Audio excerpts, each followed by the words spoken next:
கர்த்தராகிய இயேசுவின் இரண்டாம் வருகையை குறித்து நாம் அறிந்து கொண்டோம்.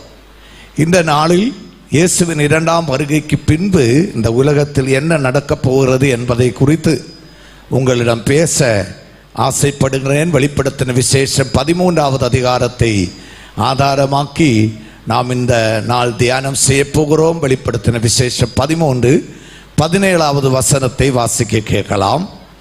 விசேஷம் 13வது அதிகாரம் 17வது வசனத்தை வாசிக்க கேட்கலாம். அந்த மிருகத்தின் முத்திரையாவது, அதன் நாமத்தையாவது, அதன் நாமத்தின் இலக்கத்தையாவது தரித்து கொள்ளுகிறவன் தவிர வேறொருவனும் கொல்லவும் விற்கவும் கூடாதபடிக்கும் செய்தது. எல்லா கண்களையும் மூடி நாம் தேவ சமூகத்தை பார்த்து எல்லாவரும் செபிக்க ஆரம்பிக்கலாம். பரலோகத்தின் தேவன் தாமே கடைசி கால சம்பவங்களை குறித்து நாம் கேட்கும் இந்த செய்திகளின் வாயிலாக நமது நம்பிக்கையை பெருக செய்வாராக. பரமண்டலத்தில் இருக்கிற நமது பிதா அவரது இரக்கத்தாலும் மகிமையாலும் நம்மை யாவரையும் நிரப்ப எல்லாவரும் ஆண்டவரை நோக்கி செபிக்கலாம். ஆண்டவரே, உம்மை நன்றியோடு ஸ்தோத்தரிக்கிறோம். இந்த நாளும் வாசிக்கப்பட்ட வேத பகுதியின் வாயிலாக ஆவியானவர் தமது பிள்ளைகளோடு பேசுவீராக. வசனத்தின் வாயிலாக கர்த்தருடைய வல்லமை இந்த இடத்தில் வெளிப்பட வேண்டும். பிசாசின் கட்டுகள், சத்துருவின் கிரியைகள், அவனுடைய சகல விதமான திட்டங்களும் முறியடிக்கப்பட ஆவியானவர் உமது கிருபையால் தமது பிள்ளைகளை நிரப்புவீராக. சத்த எல்கைக்குள்ள கேட்கிற அனைவரும் ரட்சிப்பை பெற்றுக்கொள்ள, நடக்க போகிற பயங்கரமான கொடிய காலத்தில் இருந்து தப்பித்துக் கொள்ள ஆண்டவர் இயேசுவில் அண்டி உமக்கென்று வாழ கர்த்தர் கிருபை தாரும். வேத வார்த்தைகளின் சத்தியத்தை தேவ பிள்ளைகள் புரியாதபடிக்கு போராடுகிற அத்தனை பிசாசின் வல்லமைகளை இயேசுவின் நாமத்தில் நாங்கள் முறியடிக்கிறோம். ஆண்டவரே, எல்லா மகிமை உமக்கே தருகிறோம். இயேசுவின் நாமத்தில் ஜெபிக்கிறோம் பிதாவே. 2 கரங்களை கொட்டி எல்லா துதியும் கனவு எல்லா மகிமையும் நமது ஆண்டவர் ஒருவருக்கே கொடுக்கலாம். ஹல்லேலூயா. வெளிப்படுத்தின விசேஷம் 13வது அதிகாரம் 17வது வசனத்தை வாசிக்கும் போது ஒரு புதிய காலம் இந்த உலகத்தில் வரப்போகிறதாம். அந்த காலத்தில் வாழ்கிற மனுஷர்கள் கையில் நிரம்ப பணம் இருந்தாலும் பேங்க் ஏடிஎம் கார்டு கையில் அறிந்து கொண்டோம். அந்த நாளில் வேதம் சொல்கிறது, இயேசுவானவர் வானமண்டலத்தில் தென்படுவார், வானமண்டலத்தில் தென்படுவார். உலகெங்கும் உள்ள பரிசுத்தவான்கள் ஒரு நொடி பொழுதிலே குமாரன் இயேசுவை சந்திக்க பிரயாணமாவார்கள். மத்தேயு சுவிசேஷம் 25வது அதிகாரம் 13வது வசனம் இவ்வண்ணம் சொல்கிறது. வாசிக்க கேட்கலாம். மனுஷகுமாரன் வரும் நாளையாவது இந்த சத்தம் கேட்கிற நீங்கள் அறியாதிருக்கிறபடியினால் எப்படி இருக்க வேண்டுமாம்? மயக்கத்தில் தூக்கத்தில் இருக்காமல் விழித்திருக்க வேண்டும், உணர்வோடு இருக்க வேண்டும். ஏனெனில் அந்த நாள் ஸ்தோத்திரம், இந்த உலகத்திற்கு ஒரு கொடிய நாள், தேவ பிள்ளைகளுக்கு மகிழ்ச்சி என்னாள். அல்லேலூயா. ஒரு கொடிய நாள், தேவ பிள்ளைகளுக்கு மகிழ்ச்சி என்னாள். அல்லேலூயா. ஒரே நொடியில் பரிசுத்தவான்கள் காணாமற் போவார்கள். அவர்களுடைய சட்டை, ட்ரெஸ் எல்லாம் இத மாதிரி கீழே கிடக்கும். அவர்கள் மட்டும் காணாமற் போவார்கள். அந்த நாள் எப்படி இருக்கும் என்பதை குறித்து ஸ்தோத்திரம் நாம் கொஞ்சம் கவனித்தால் இப்படியாக அந்த நாள் இருக்கும்.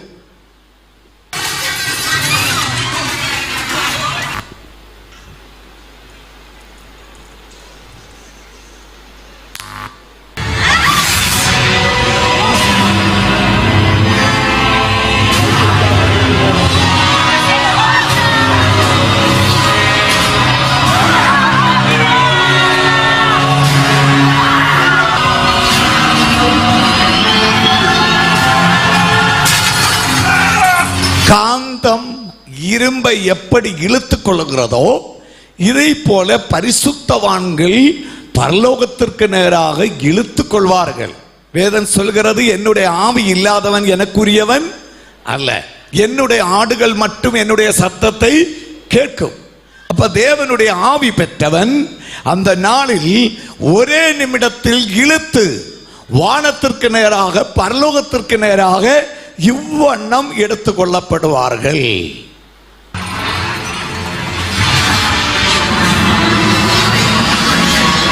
உலகத்தின் எல்லா பகுதிகளிலும் பரிசுத்தவான்கள் எடுத்துக் கொள்ளப்படும் அந்த நாளில் அநேக சம்பவங்கள் நடக்கும் என்பதை நாம் அறிந்து கொள்ளலாம். ஒரு தாயார் தன் குழந்தையை சேர்த்து பிடித்து அவனை விஷ் பண்ணுகிறார். ஒரு நிமிடத்திலே அவன் காணாமற் போகிறான். விமானத்தில் பிரயாணம் பண்ணுகிறவர்கள் திடீரென கையில் இருந்த குழந்தை காணாமற் போனபடியினால், பக்கத்தில் இருந்தவர்கள் காணாமற் போனபடியினால் அதிர்ச்சி அடைகிறார்கள். அநேக குடும்பத்திலே ரட்சிக்கப்பட்டவர்கள் எடுத்துக் கொள்ளப்படுவார்கள். ஜீவ புஸ்தகத்தில் பேரெழுதப்பட்டவர்கள் எடுத்துக் கொள்ளப்படுவார்கள். சிறு குழந்தைகள் பாவம் இல்லாதபடியினால் எடுத்துக் கொள்ளப்படுவார்கள். விமானத்தில் பைலட் எடுக்கப்பட்டபடியினால் அதனுடைய ஸ்டீரிங் கண்ட்ரோல் பண்ண கூட யாரும் இல்லாம இருப்பாங்க. இப்படிப்பட்ட ஒரு நாள் அதுதான் இயேசுவின் இரண்டாம் வருகையின் நாள். உலகெங்கும் பிரசங்கம் பண்ணி கொண்டிருக்கும் பாஸ்டர்மார்கள் ஆயத்தமானவர்கள் எடுத்துக் கொள்ளப்படுவார்கள். விசுவாசிகள் எடுத்துக் கொள்ளப்படுவார்கள். ஆங்காங்கே என்ன நடக்கும் என்று கவனியுங்கள். பரிசுத்தவான்கள் உலகத்தின் எல்லா திசைகளில் இருந்தும் ஒரு நொடி பொழுதிலே அவர்கள் எடுக்கப்பட்டு ஆண்டவர் இயேசுவோடொப்பம் பரலோகத்தில் வாழ்வார்கள். கண்ணீர் இல்லாத, துக்கமில்லாத ஒரு வாழ்க்கை, சந்தோஷம் நிறைந்த ஒரு வாழ்க்கை, வேதனை இல்லாத ஒரு வாழ்க்கை, மனபாரம் இல்லாத வாழ்க்கை, உலகத்தில் உள்ள எல்லா சஞ்சலங்களையும் எல்லா சங்கடங்களையும் மறந்து அவர்கள் சந்தோஷத்தோட தேவ சமூகத்தில் அமர்ந்திருப்பார்கள். இந்த கிரவு இந்த சத்தம் கேட்கிற அருமையான சகோதரிமார்களே, சகோதரர்களே, நீங்கள் கிறிஸ்தவர்களாக இருக்கலாம், சர்ச்சிலே போகிறவர்களாக இருக்கலாம், இயேசுவை நேசிக்கிறவர்களாக கூட இருக்கலாம். கேள்வி, இந்த இயேசு உங்கள் உள்ளத்தில் பிறந்திருக்கிறாரா? இந்த இயேசுவை இரட்சகராக ஏற்றுக்கொண்டு முழுக்க ஞானஸ்நானம் பெற உங்களால் முடிந்திருக்கிறதா? உங்கள் பெயர் பரலோகத்தில் எழுதப்பட்டிருக்கிறதா? இல்லாவிட்டால் கைவிடப்பட்ட மனுஷர்கள் மக்கள் அந்த நாள் அழுது புலம்புவார்கள். ஆனால் பரிசுத்தவான்கள் வானமண்டலத்தில் பறந்து உயர்ந்து ஆண்டவர் இயேசுவோடு கூட நித்திய நித்திய காலம் வாழ்வார்கள். அல்லேலூயா, ஆமென். பிள்ளைகள் கூட சிலர்கள் கைவிடப்படுவார்கள். வாலிப தம்பிமார்கள், சின்ன பிள்ளைகள் கூட ஒரு சிலர்கள். என்ன தெரியுமா? இப்ப அவர்கள் இடையிலேயும் பாவம் பெருகி இருக்கிறது. மொபைல் போன் எல்லாம் வந்ததோட என்ன ஆச்சு? Online game, PUBG, free fire, இல்ல பசங்க எல்லாம் நைட்டு 1 மணி 2 மணிக்கு எல்லாம் களி வெட்ரா அடிடா. என்ன ஆன்லைன் கேம்ல அப்படிப்பட்டவர்கள் கூட அந்த நாட்களில் கைவிடப்படுவார்கள். ஆதலால் பிள்ளைகள் கூட ஜாக்கிரதையாக ஆண்டவரை நேசிக்க வேண்டுமா? இங்க பாருங்கள் என்ன நடக்கிறது என்று கவனிக்கலாம். என்னடா இது, உலகத்துல என்னெல்லாமோ நடக்குது. ஏசப்பா வர்றதுக்கு கால் ஆயிட்டு உட்கார்ந்து பிரேயர் பண்ணாம இப்படி ஃப்ரீ ஃபயர் விளையாடிட்டு இருக்கீங்க. அக்கா, அதெல்லாம் பழைய காலம் அக்கா. பழைய காலம் இல்லடா தம்பி, இதுதான் ஏசப்பாவோட வருகைக்கு அடையாளமா நடந்துட்டு இருக்கு. ஸோ நாம ஏசப்பா வரும்போது நாம எல்லாம் அவரோட வருகையில போகணும்டா. என்னக்கா, போங்கக்கா உங்க வேலையை பார்த்துட்டு.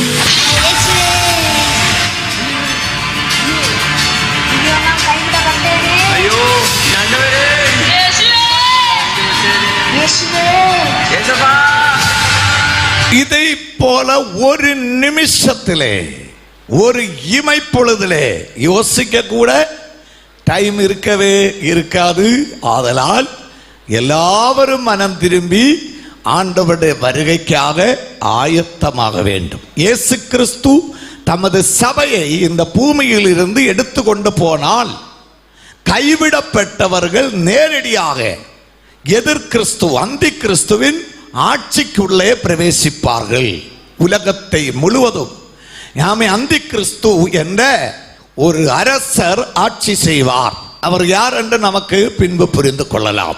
வெளிப்படுத்தின விசேஷம் 6வது அதிகாரத்தில் இருந்து 18வது அதிகாரத்தில் வர இந்த அந்தி கிறிஸ்து உலகத்தை ஆட்சி செய்யும் 7 வருட காலத்தில் இந்த பூமியில் என்னெல்லாம் தீங்குகள் நடக்கும், எப்பேற்பட்ட தீமைகள் வருகைக்கும் நியாய தீர்ப்புக்கும் இடையே உலகத்தில் நடக்க போகும் முக்கியமான ஒரு சம்பவம் தான் இந்த உபத்திரவ காலம், எதிர் கிறிஸ்துவின் ஆட்சியின் காலம். அந்த காலத்தின் தொடக்கத்திலே இயேசு வருவார். உலகத்தின் எல்லா நியூஸ் பேப்பர்ஸ்லையும் அந்த செய்தி வரும். இயேசு திரும்பி வந்து விட்டார் என்று எல்லா சேனல்லையும் நியூஸ் சொல்லுவாங்க. ஆயிரக்கணக்கான மக்களை பூமியில் காணோம் என்று சொல்லி கண்டுபிடிக்க தீவிரமாக ஆமீன் செயல்பாடுகள் நடக்கும். ஏதோ ஒரு டெரரிஸ்ட் குரூப், தீவிரவாத சங்கம் ஆமீன் மக்களை தாக்கினது என்றும், ஆமீன் அந்நிய கிரகத்தில் உள்ள ஜீவிகள் வந்து ஆமீன் மனுஷர்களை பிடித்து கொண்டு போனது என்றும் பல அபிப்பிராயங்கள், கருத்துக்கள் இந்த உலகிலே வைத்து ஆமீன் டிஸ்கஷன் எல்லாம் நடந்து கொண்டே இருக்கும். செய்தித்தாள்களை வாசித்து பலரும் அதிர்ச்சி அடைவார்கள். ஆமீன் வெளிநாடுகளில் இருக்கிற மனுஷர்கள் அந்த நாளில் மனங்கலங்குவார்கள். மனைவி பிள்ளைகள் ஊர்ல இருக்கிறாங்க. இந்த மனுஷன் சவுதி அரேபியாவிலே பெரிய ஒரு கம்பெனியிலே வேலை பண்றார். அவர் எல்லா நாளும் வீட்டிற்கு போன் அடிக்கிறது உண்டு. இயேசு வந்த அந்த நாளில் வருகைக்கு பின்பு தன்னுடைய மனைவிக்கு போன் போடுறாள். பெல் ரிங் பண்ணது, மனைவி போன் எடுக்கல. உடனே மூத்த மகனுக்கு போன் போடுகிறார். அப்புறம் பெல் ரிங் பண்ணுது, ஆனால் போன் எடுக்க மாட்டேங்கிறான். உடனே ஆண்டிக்கு கூப்பிடுறார், உங்களுக்கு கூப்பிடுகிறார். ஆமை தெரிந்த அநேக ஆமை ஆட்களுக்கு கூப்பிடுகிறார், யாருமே போன் எடுக்கல. இது என்னடா ஊர்ல என்னாச்சு, யாருமே போன் அடிக்க மாட்டேங்கிறாங்க, பெல் அடிச்சிட்டு இருக்கேன்னு சொல்லி கடைசியில் போன்ல செக் பண்ணா ஒரு கிளாஸ்மேட்டுடைய நம்பர் இருக்கு. அந்த நம்பர்ல போன் அடிச்ச உடனே அவன் எடுத்தான். அப்ப சொல்றான், நான் இங்க இருக்கேன், ஆமை நான் வீட்டில் போன் கூப்பிட்டு எடுக்கல, அதெல்லாம் தான் உன்னை கூப்பிட்டேன், உன்னுடைய நம்பர் உள்ள இருந்து. அவன் சொன்னா, நீ கூப்பிடுறது இல்லையே, ஏன் அப்படி கூப்பிட்டு இருக்க? அப்ப சொன்னார், எல்லா நாளும் வீட்டுக்கு போன் கூப்பிடுவேன், மனைவி எடுப்பாங்க, பிள்ளைகள் எடுப்பாங்க, பேசுவேன். ஆனா இன்னைக்கு மட்டும் போன் ரிங் அது எடுக்கல, அதுதான் உன்னுடைய நம்பர்ல கூப்பிட்டேன், நம்ம ஊர்ல ஏதாவது விசேஷம் இருக்கான்னு கேட்பான்.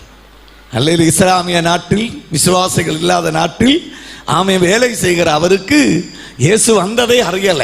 ஏன்னா அங்க யாருமே எடுத்துக்கொள்ளப்படவில்லையே, அதனால் அந்த செய்தி அவருடைய காதில் எட்டல. இப்போ கிளாஸ்மேட்டினோடு கேட்கிறா, ஊர்ல ஏதாவது விசேஷம் இருக்கிறதா? அவன் சொல்றான், நேற்றுக்கு நைட்டு நம்ம தேசத்தில் அநேகர் காணாமற் போயிருக்கிறாங்க, ஊர்ல எல்லாம் பலரும் ஆங்காங்கே காணாமற் போயிருக்கிறாங்க. காணாம போனவர்களில் அதிகபட்சம் ஆட்கள் ஆமை இந்த ஆத்மீக பெந்தேகோஸ்து சபையில போறவங்க தான் அதிகம் என்ன செய்திருக்காங்க, காணாமற் போயிருக்கிறாங்க. அதற்கிடையே அவன் கேட்கிறான், அது போட்டோம், உன்னுடைய மனைவி பிள்ளைகள் சர்ச்சுக்கு ஏதாவது போவாங்களா? அவன் சொல்றான், நான் முன்னாடியே ஒரு சர்ச்சுக்கும் போக மாட்டேன், ஆனா என் மனைவி சர்ச்சுக்கு பக்கத்தில் ஒரு சின்ன காமீன் பள்ளியில போவாங்க, நான் தடை பண்ணுகிறதும் இல்லை, அவளுடைய விசுவாசம் போல போட்டும் என்று நினைப்பேன், பிள்ளைகளையும் போவார்கள். அப்ப அவன் கேட்கிறான், அது பெந்தேகோஸ்து சபையா? ஆமா, அது ஒரு பெந்தேகோஸ்து சபை. உடனே இந்த கிளாஸ்மேட் சொல்றான், காணாமற் போனவர்கள் கூட்டத்தில் ஒருவேளை உன்னுடைய மனைவியும் பிள்ளைகளும் என்ன செய்திருக்கலாம், காணாமற் போயிருக்கலாம். அப்பதான் அவனுடைய கண்ணு கலங்குது, எல்லாம் சவக்குது, அதிர்ச்சி அடைந்த ஐயோ என்ன நடக்குது என்று அறியாமல் அவர் சங்கடப்படுகிறார். இதை போல அநேக சம்பவங்கள் நடக்கும். அநேகர் கைவிடப்படுவார்கள், ஆமேன் எடுத்துக்கொள்ளப்பட மாட்டார்கள். சபைக்கு உள்ள கூட இருக்கிற சிலர்கள் மாயத்துவம் அர்ப்பணிப்பும் குறைந்தபடியினால் கைவிடப்படுவார்கள் என்று வேதாகமம் நமக்கு சொல்லுகிறது. லட்சக்கணக்கான ஆட்கள் பூமியிலே காணாமற் போகும் அந்த நாளில் உலகெங்கும் ஒரு புதிய ஆட்சி ஆரம்பிக்கும். இன்றைக்கு இந்தியாவுக்கு தனி ஆட்சி, ஒரு பிரதம மந்திரி. முதல் நாமம் அந்தி கிறிஸ்து, கடைசி கிறிஸ்து என்றும் எதிர் கிறிஸ்து என்று பொருள். 1 யோவான் 2:18, 2 தெசலோனிக்கர் 2:3 இவன் கேட்டின் மகன் என்று வேதம் சொல்கிறது. 2 தெசலோனிக்கர் 2:3 பாவ மனுஷன், பாவத்தின் அதிகாரி என்ற நிலைமைக்கு சொல்லப்பட்டிருக்கிறது. 2 தெசலோனிக்கர் 2:4 எதிர்க்கிறவன், சபையை எதிர்க்கிறவன், தேவ பிள்ளைகளை எதிர்க்கிறவன், அவன் இயேசுவின் உபதேசங்களை எதிர்க்கிறவன். ஐந்தாவதாக 2 யோவான் 7வது வசனம் சொல்கிறது, வஞ்சிக்கிறவன். முடிந்தால் பரிசுத்தவான்களையும் பக்தி உள்ளவர்களையும் கூட ஏமாற்றி வஞ்சிக்கும் திறமையுள்ளவன். ஆமே. 6வது விசேஷம், தன்னைத்தான் தேவன் என்று காண்பிக்க பல காரியங்களை இவன் செய்ய போகிறான். 2 தெசலோனிக்கே 2:4. கடைசியாக 7வது, இந்த அந்தி கிறிஸ்துவின் நாமம் தூஷணங்களை பேசுகிறவன். ஆமே. தெய்வ பிள்ளைகளை, தேவனை துஷிக்கிறவனாக இருப்பான். இப்பேற்பட்ட 7 குணங்கள் கொண்ட ஒருவன் இந்த உலகத்தை ஆட்சி செய்ய போகிறான். நமது தேவனாகிய கர்த்தர் திரியேக தேவனாக இருக்கிறார். பிதா, குமாரன், பரிசுத்தாவியானவர். அவருடைய சாயலில் படைத்த மனுஷர்களுக்கும் ஆமே திரித்துவம் இருக்கிறது. ஆவி, ஆத்துமா, சரீரம். ஒரு அல்லேலூயா சொல்லலாமா? தேவன் படைத்த பூமியில் உள்ள அத்தனை சிருஷ்டிகளிலும் மகிமையான சிருஷ்டி எதுன்னா மனுஷன்தான். 139ஆம் சங்கீதத்தில் சொல்லுகிறது, அவர் தமது சாயலில் படைத்த மனுஷனை அதிசயவும் பயங்கரவுமாய் படைத்தார். ஒரு அல்லேலூயா சொல்லலாமா? யாரோ சொல்றாங்க, என்ன அதிசயமாய் படைத்தார்? கொஞ்சம் சோப்பாவது, ஆமை வெள்ளை நிறமாவது இருந்திருந்தா நல்லா இருந்திருக்கும். ஆமை இல்லை, கொஞ்சம் ஆமை ஸ்தோத்திர ஹைட்டாவது கூடி இருந்தா நல்லா இருக்கும். இப்படி எல்லாம் சொல்றவங்க இருக்கிறாங்க. அல்லேலூயா. இல்லை, தேவன் நம்மை பரிபூரண அழகுள்ளவராக நம்மை படைத்திருக்கிறார். கருத்தவர்களுக்கெல்லாம் வெளுப்பாகணும். உங்களுக்கு தெரியுமா, பூமியிலேயே அழகான நிறம் கருப்பு தான். அதனால தான் வெள்ளைக்காரர்கள் கூட இப்ப என்ன செய்யறாங்க, நம்ம ஊர்ல வந்து கடற்கரையில படுத்து கிடக்குறாங்க. ஒருத்தட்ட கேட்டா சொல்றாரு, எப்படியாச்சும் சூரிய வெப்பம் அடிச்சு கருத்தா அதுதான் நல்ல நிறமா. அல்லேலூயா. ஆமே. ஆதலால் தேவனுடைய சாயலில் படைத்த மனுஷர்கள் அதிசயம் பயங்கரமாகவே படைத்திருக்கிறார்கள். அல்லேலூயா. இப்ப சொல்லுவாங்க, பாஸ்டர் குட்டை ஆயிருக்கேன், கொஞ்சம் ஹைட்டா படைச்சிருந்தா நல்லா இருக்கும்ல. அது கூட ஆண்டவர் செயல்ல. உங்களுக்கு தெரியுமா, எங்களை மாதிரி ஹைட் உள்ளவங்க என்னெல்லாம் பாடுபடுறோம் தெரியுமா? சில வீட்டில் ஜோம் பண்ண சீக்கிரம் போய் ஏறினா மண்டையில் ஒரு இடி கிடைக்கும். இது சில பஸ்ல சிட்டியில ஏறினா சரியா நிமிர்ந்து நிற்க முடியாது, தலையில அப்பவும் இடி கிடைக்கும். அப்ப பஸ்ல குனிஞ்சு நிற்கணும். சில இடத்துல ஊழியத்திற்கு போனா மத்தியானத்து பிறகு எல்லாம் ஒரு சின்ன பெட்டு, ஒரு ரூம் எல்லாம் சில இடத்துல கொடுப்பாங்க. அதுல படுத்தா பாதி காலு வெளியில கிடக்கும். அல்லேலூயா. அப்ப கொஞ்சம் கைட்டு குறைஞ்சிருந்தா நல்லதுதானே? ஒரு அல்லேலூயா சொல்லலாம். இனி கைட்டு கூடினவர்கள் கைட்டு குறையலையே சொல்லி சங்கடப்பட வேண்டாம். ஏனெனில் பல இடங்களிலும் சக்காயை போல மரத்தில் ஏறாம நிமிர்ந்து நின்று பார்க்க கைட்டு நமக்கு தேவையா இருக்கிறது. அதனால ஹைட்டா இருக்கீங்களா, ஸ்தோத்திரம் சொல்லுங்க. குட்டையா இருக்கீங்களா, ஸ்தோத்திரம் சொல்லுங்க. கருப்பா வெளுப்பா எப்படி இருந்தாலும் ஆண்டவர் எல்லாம் நல்லதாகவே செய்திருக்கிறார். ஒரு அல்லேலூயா சொல்லலாமா? அப்ப தேவன் திரியேக தேவன். ஆமேன். அதை போல மனுஷனையும் தமது சாயலில் ஆமேன் ஆவி, ஆத்மா, சரீரத்தை கொடுத்து படைத்தார். ஆமேன். பிசாசும் திரித்துவம் உள்ளவனாக காணப்படுகிறார். வெளிப்படுத்தின விசேஷம் 13வது அதிகாரத்தில் அது விளக்கப்பட்டிருக்கிறது. பிசாசின் திரித்துவத்தில் முதல் நபர் யாருன்னு கேட்டா, இங்க நீங்க பார்த்தா தெரியும். பிதா யாருன்னா சாத்தான், லூசிபர், இந்த பிரபஞ்சத்தின் பிரபு. அதுதான் இந்த முதல் தலை. இரண்டாவது நபர் யாருன்னா அவருடைய குமாரன், அதுதான் அந்தி கிறிஸ்து. இந்த உலகத்தில் வெளிப்படவில்லை, வெளிப்பட போகிறார் கூடிய சீக்கிரத்தில். மூன்றாவது நபர் யாருன்னா, ஆம் இங்க பாருங்க, ஆவி, அதுதான் கள்ளத்தீர்க்கதரிசி. இந்த மூன்றும் சேர்ந்ததுதான் ஆமே சாத்தானின் ஆளுகை, அவனுடைய திரித்துவம். இது மூன்றும் சேர்ந்து இந்த உலகத்தை ஆட்சி செய்யும் ஒரு காலம் நெருங்கி இருக்கிறது என்பதை குறித்து தான் வேதம் நமக்கு சொல்கிறது. வெளிப்படுத்தின விசேஷம் 13வது அதிகாரத்தில் இந்த பிதா என்று சொல்லக்கூடிய சாத்தானை வலு சர்ப்பம் என்று சொல்லப்பட்டிருக்கிறது. பழைய பாம்பு, ஆதாமை ஏமாற்றின, ஏவாளை ஏமாற்றின பழைய பாம்பு. இந்த வலு சர்ப்பத்தின் விசேஷம் என்னன்னு தெரியுமா? அவன் வேஷம் மாறி ஏமாற்றுகிறவனாகவே இருக்கிறான். ஏவாளை ஏமாற்ற ஒரு பாம்பின் வேஷத்தை எடுத்து அவளிடத்தில் வந்தான் என்று வேதம் சொல்லுகிறது. ஆமை அவளை நன்றாக ஏமாற்றி விடுகிறான். இந்த காலத்தில் இந்த வலுசற்ப ஆவி என்ன செய்கிறது? பயங்கரமாய் செயல்படுகிறது. அதிகமா வாலிபர்கள் இடையில தான் செயல்படுது. ஸ்கூலில் காலேஜில் படிக்கிற பிள்ளைகள் இடையில 5, 6, 7 கிளாஸ் வரை படிக்கிற பிள்ளைகள் எல்லாம் அப்பாவோட அம்மாவோட அண்டிக் கொள்வார்கள். சர்ச்சில் எல்லாம் ஓடி ஓடி வருவார்கள். சண்டே ஸ்கூல் ஆராதனையில எல்லாம் உற்சாகமா இருப்பார்கள். ஆனா 8, 9 வயசெல்லாம் ஆயிட்டா உடனே என்ன மொபைல் வாங்கி கொடுத்துருவாங்க. அல்லேலூயா.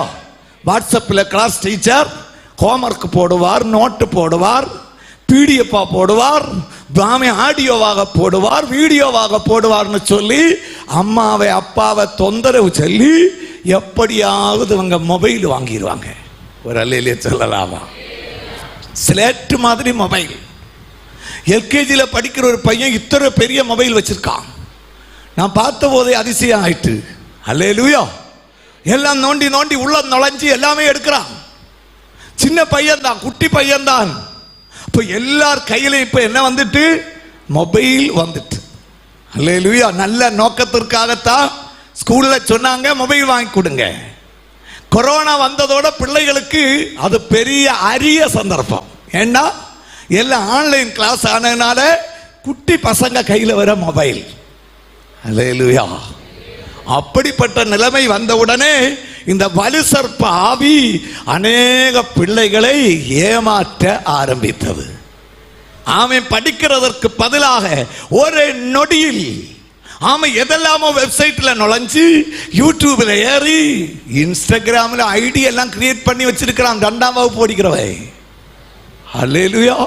2ஆம் வகுப்பு படிக்கிறவனுக்கு இன்ஸ்டாகிராம்ல ஐடி. Praise the Lord. ஆமை தகப்பன் வீட்டில் சண்டை போடுற போட்டோ எடுத்து இவன் என்ன பண்ணிருக்கிறான்? இன்ஸ்டாகிராம்ல போஸ்ட் பண்ணான். உலகம் எல்லாம் பார்த்து கடைசியா கூட வேலை செய்கிறவன் இந்த படத்தை பார்த்திருக்கிறான். இவன்கிட்ட கேட்டிருக்கிறான், நேத்தைக்கு மனைவியை அடிக்க போகிற போட்டோ இன்ஸ்டாகிராம்ல போஸ்ட் பண்ணி இருந்த யாருன்னு கேட்டா 2ஆவது வகுப்பு படிக்கிறவன். அல்லேலூயா. அதனால சண்டை போட்டா பிள்ளைகள் இல்லாதவன் போடுங்க, இல்லாட்டி அவன் ஃபேஸ்புக்கில் இன்ஸ்டாகிராமில் போட்டு விட்டுருவான். அப்படிப்பட்ட ஒரு காலம். ஆமே. இந்த வலுசற்ப ஆவி வாலிபர்களை வஞ்சிக்கிறது, பிள்ளைகளை வஞ்சிக்கிறது, குடும்பங்களை வஞ்சிக்கிறது, சகோதரிமார்களை எளிதாக வஞ்சித்து விடுகிறார்கள். 17 வயதான ஒரு பிள்ளை கேரளாவில் திருவாண்டத்தில் ஃபேஸ்புக் வழி ஒரு காதல். ஆனா அந்த பகுதியில் உள்ள மயில் பையன் போட்டோ எல்லாம் போடுவான், சத்தமும் போடுவான். ஆனா ஒருபோதும் வீடியோ காலில் வரமாட்டான். 6 மாசம் இப்படியே நடந்து கொண்டே இருந்தது. கடைசியாக அன்பு காதல் மூத்துச்சு. மாங்காய் பழுக்கிறது மாதிரி பழம் ஆக தொடங்கிட்டு. உடனே அவர் சொல்லி இருக்கிறார், இனி உன்னை நான் கூட்டி கொண்டு போக போறேன், திருவாண்டம் ஏர்போர்ட்டில் இன்ன வாசல்ல நிப்பேன் சொல்லி இருக்கான். உடனே இந்த பிள்ளை யார்கிட்டையும் சொல்லாம அத்தியாவசியம் 2-3 சுடிதாரு, சர்டிபிகேட்ஸ், புக்ஸ் எல்லாம் எடுத்துட்டு வீடை விட்டு கிளம்பிச்சு. ஆமே. ஸ்போர்ட்ஸ் டே காலேஜுக்கு போறேன்னு சொல்லி படிக்க போறேன்னு சொல்லி கிளம்பி இருக்கு. இது நேர ரயில்வே ஸ்டேஷன்ல வந்து மாலை 4 மணி டிவியில எல்லாம் வந்த பயங்கரமான நியூஸ் கேரளாவையே இழக்கிச்சு. என்ன நடந்ததுன்னு தெரியுமா? அந்த பிள்ளை தப்பினது ஆமீன் ஒரு முடினார். ஆமீன் அந்த கேப்ல தான் தப்பிச்சு. ஏன்னா வந்து நிக்கிறவன் யாருன்னு தெரியுமா? 73 வயசு உள்ள கிழவன். அல்லேலூயா. 6 மாச காதல். கடைசியா இந்த பிள்ளையை மாட்டி வண்டிக்குள்ள ஏற ஒரு சூழ்நிலை ஆகிறதுக்கு முன்னாடி இந்த மனுஷனை பார்க்கிறான். உடனே அவள் தப்பிச்சா. ரயில்வே போலீஸ் சத்தம் எல்லாம் போட்டு இந்த பிள்ளையை தப்பித்தது ஒரு மாஃபியா குரூப். இவர் அல்ல, பின்னாடி ஒரு பெரிய மாஃபியா குரூப். இந்த 17 வயதான பிள்ளையை அவர்கள் கையில கிடைச்சிருந்தா ஆமீன் ஸ்தோத்திரம், குளோரோஃபார்மில் மூக்க மயக்கி ஆமீன் 3 நாட்களிலேயே இவளை பாம்பேயிலே கடத்தி தவறான நிலைமைக்கு இந்த பிள்ளையை பயன்படுத்தி பணம் உண்டு பண்ணுகிறதற்காக வஞ்சிக்கிற ஒரு பெரிய மாஃபியா சங்கம் இந்த பிள்ளையுடைய பின்னாலே செயல்பட்டு இருக்கிறது. சொன்னா நம்புவீங்களா? அதனால தான் சொல்லுவாங்க, மிஸ்கால் வந்தா திருப்பி என்ன செய்யக்கூடாது, அடிக்க கூடாது. மெசேஜ் வந்தா ரெஸ்பாண்ட் பண்ணக்கூடாது.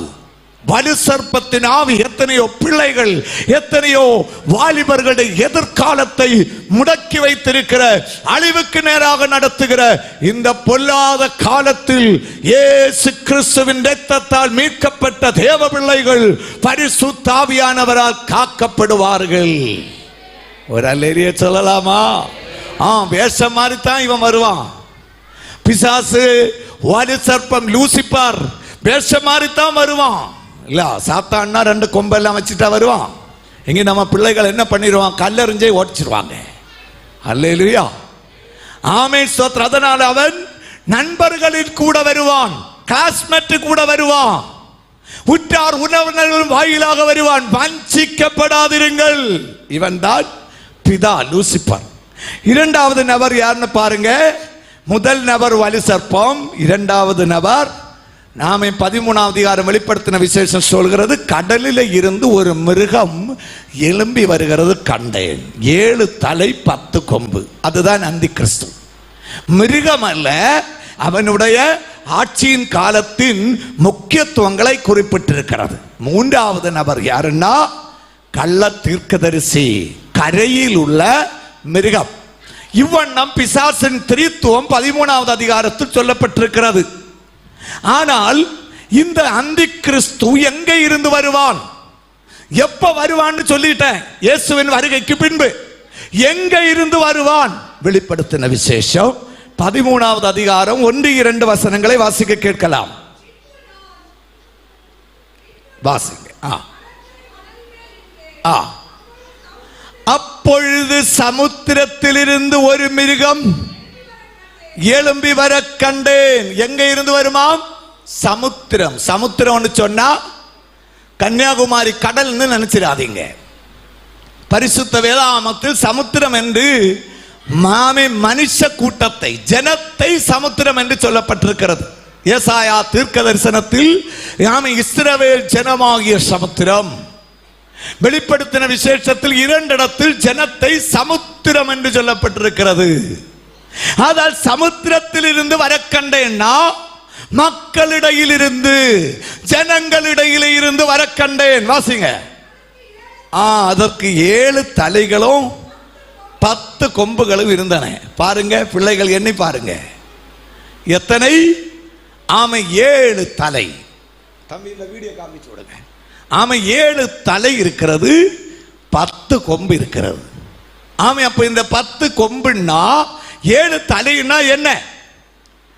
அதன் பொருள் என்னன்னா, உலக நாடுகளை 7ஆக திரித்து 10 அதிகாரத்தின் கீழே கொண்டு வந்து இவன் ஒருவன் ஆட்சி செய்வான். உலகத்தின் 195 நாடுகளை 7 பகுதிகளாக பிரித்து 10 அதிகாரத்தின் அதிகார சக்திகளை நியமித்து அவர்களுக்கு கீழே இவன் ஆட்சி செய்வான். அதனால தான் அங்க 10 கொம்பு 7 தலை என்று சொல்லப்பட்டிருக்கிறது. இப்படிப்பட்ட ஒரு மிருகம், இதுதான் எதிர் கிறிஸ்து. ஒரு அல்லேலிய சொல்லலாமா? இப்போ அந்தி கிறிஸ்து உலகிலே இல்லை, ஆனா அவனுடைய ஆவி உலகிலே கிரியை செய்து கொண்டிருக்கிறது. எப்படி இன்னைக்கு அந்தி கிறிஸ்து உலகிலே கிரியை செய்கிறான்? பிக்சர் காமிங்க. ஆடுகளின் வேஷத்தை போர்த்தி கொண்டு இன்னைக்கு அந்தி கிறிஸ்துவின் ஆவி நமக்கு இடையிலே செயல்படுகிறதா? இந்த படத்தை பாருங்க. பார்த்தா எல்லாம் ஆடுகளாகத்தான் இருக்கு. ஆனா இதுக்குள்ள ஒரு அந்தி கிறிஸ்து மாதிரி ஒன்று நிக்குது. அல்லேலூயா. ஆடு அல்ல, நீங்க கண்டுபிடிக்க முன்னால தான் நிறுத்தி இருக்கிறேன். இருந்தும் சிலர்கள் தப்புகிறார்கள். சுட்டி காட்டலாம். இங்க கவனிங்க. பாலு பார்த்தா செம்மறி ஆடு போல தான் இருக்கு. கழுத்து வாக்கி எல்லாம் பார்த்தா கிட்டத்தட்ட ஆடு போல தான் இருக்கு. ஆனால் இது ஆடல்ல, ஓநாய். அல்லேலூயா. ஆடுகளின் வேஷத்தை தரித்துக் கொண்டு வஞ்சிக்கிற, வேஷம் மாறி வருகிற அந்தி கிறிஸ்துவின் ஆவி. பாத்தீங்களா? பார்த்தா நாய் மாதிரி தான் இருக்கு, ஆனா பிராய்லர் சிக்கன். அல்லேலூயா. அப்போ இதை போல வேஷம் மாறி வருகிறான். தேவ பிள்ளைகளை ஏமாற்ற, விசுவாசிகளை ஏமாற்ற வீட்டில் எல்லாம் வர்ற எல்லாரையும் ஏத்திராதீங்க. தோத்திர அம்மா அல்லேலியான்னெல்லாம் சொல்லிட்டு வருவாங்க. ஒரு அல்லேலியா சொல்லலாமா? வேறு வழியாய் வருகிறவன் எல்லாம் கள்வனும் கொள்ளைக்காரனுமாய் இருக்கிறான்னு இயேசு சொன்னார். அப்ப நேர் வாசல்ல வருகிறவன் தான் யாரு? மெய்ப்பன். ஒரு அல்லேலியா சொல்லலாம். உண்மையான போதகர், உண்மையான ஊழியக்காரன் எந்த வாசல் வழி வருவான்? நேர்வாசல். நேர்வாசல்ல பாஸ்டர், அந்த போதகரோடு இணைந்து நம்ம வீட்டில் வருவாங்க. அவன் வேஷம் மாறி வருகிறவர்களை நம்ப கூடாது. அப்ப அந்த கிறிஸ்துவின் ஆவி இந்த கடைசி நாட்களில் ஓநாயாக இருக்கிறான். அவன் ஆட்டின் வேஷத்தை பொருத்திக் கொள்ளுகிறான். கண்ட ஆடு மாதிரி இருக்கு. அல்லேலூயா. அதனால அங்க இங்க எல்லாம் சொல்லி ஓடாதீங்க. இங்க அழகாக ஒரு சபை இருக்கிறது, அழகான ஒரு போதகர் இருக்கிறார். சத்தியத்தை அறிவீர்கள், அந்த சத்தியம் உங்களை இப்போ ஓடுறாங்க. நெய்யாற்றின்கரை ஜென்சல்ல ஒரு நாள் நின்னா ஒரு பாட்டியம்மா 5 லிட்டர் கன்னாசு, கன்னாசுமா போகுது. நான் கேட்டேன், அம்மா எங்க போறீங்க? கன்னாசுல என்ன மண்ணெண்ணையா டீசலா? அந்த அம்மா சொல்லிச்சு, பாஸ்டர் இது தண்ணி, இங்க பக்கத்துல ஒருத்தர் ஜோம் பண்ணி கொடுக்கிறாரு. இது ஜோம் பண்ணி வீட்டில் கொண்டு எல்லா இடத்துலையும் 1 மாசம் ஊத்தினா எந்த பிசாசும் என்ன செய்யாது? வராது. அப்ப அடுத்த 30 நாளுக்கு கன்னாசும் கொண்டு போகுது. ஒரு அல்லேலியா சொல்லலாமா? ஆமே, ஸ்தோத்திரம். பாத்தீங்களா? ஆமே. வேற ஒருத்தரை பார்த்தா கவர்ல பழம். என்ன பழம்னா பாளையங்கோட்டை பழம். எதுக்குன்னா இது ஜெபம் பண்ணி கொடுப்பாங்க, கொண்டு போய் சாப்பிட்டா வயிற்றில் உள்ள அசுவம் எல்லாம் போவாங்க. அல்லேலூயா. வேதத்தில் இல்லாத புதிய புதிய காரியங்கள். ஓனாய் ஆட்டின் வேஷத்தை தரிக்கிறது. நான் கேட்டேன், சும்மா ஜெபம் பண்ணி கொடுப்பாங்களா? இல்ல பாஸ்டர், அதுக்கு ஒரு பீஸ் ஒன்று இருக்கு. பீஸ் கட்டினா தான் பாளையங்கோடம் பழத்துக்காக ஜெபம் பண்ணுவாங்களாம். அல்லேலூயா. ஆமே. இந்த கிரவி ஜாக்கிரதையாக இருங்கள். கடைசி நாட்களிலே சபையை, விசுவாசிகளை, ஆமென், பக்தர்களை வஞ்சிக்கிற ஆவி வல்லமையாய் செயல்பட்டு கொண்டே இருக்கிறது. இது கண்டுபிடிக்க ரொம்ப கஷ்டம். கண்டுபிடிக்கணும்னா எங்க பார்க்கணும் தெரியுமா? ஆமை, ஒரே வழி, அதனுடைய நாவை தான் பார்க்கணும். பார்த்தீங்களா? வாயை பார்த்தால் தான் இது என்னன்னு கண்டுபிடிக்க முடியும். அதன் பொருள் என்னன்னா பிரசங்கம் கேட்கணும். அவங்க வசனம் கேட்கும் போதுதான் இது ஓனாயா ஆடான்னு தெரியும். அது நம்ம ஆட்களுக்கு அதுவும் தெரிய கஷ்டம். ஏன்னா பைபிள் வாசிக்க மாட்டாங்களே. பைபிள் வாசிச்சா தானே இது எதுன்னு தெரியும். என்ன சொன்னாலும் அல்லேலூயா, பிரைஸ் தி லார்ட். அருமையானவர்களே, இயேசுவை சிலுவையில் ஆமென் அறைந்து கொண்டார்கள். சந்தோஷம் உள்ளவர்கள் அல்லேலூயா சொல்ல சொன்னா எல்லாம் அல்லேலூயா சொல்லுது. யாரு? நம்ம ஆண்டவர் இயேசுவை சிலுவையில்.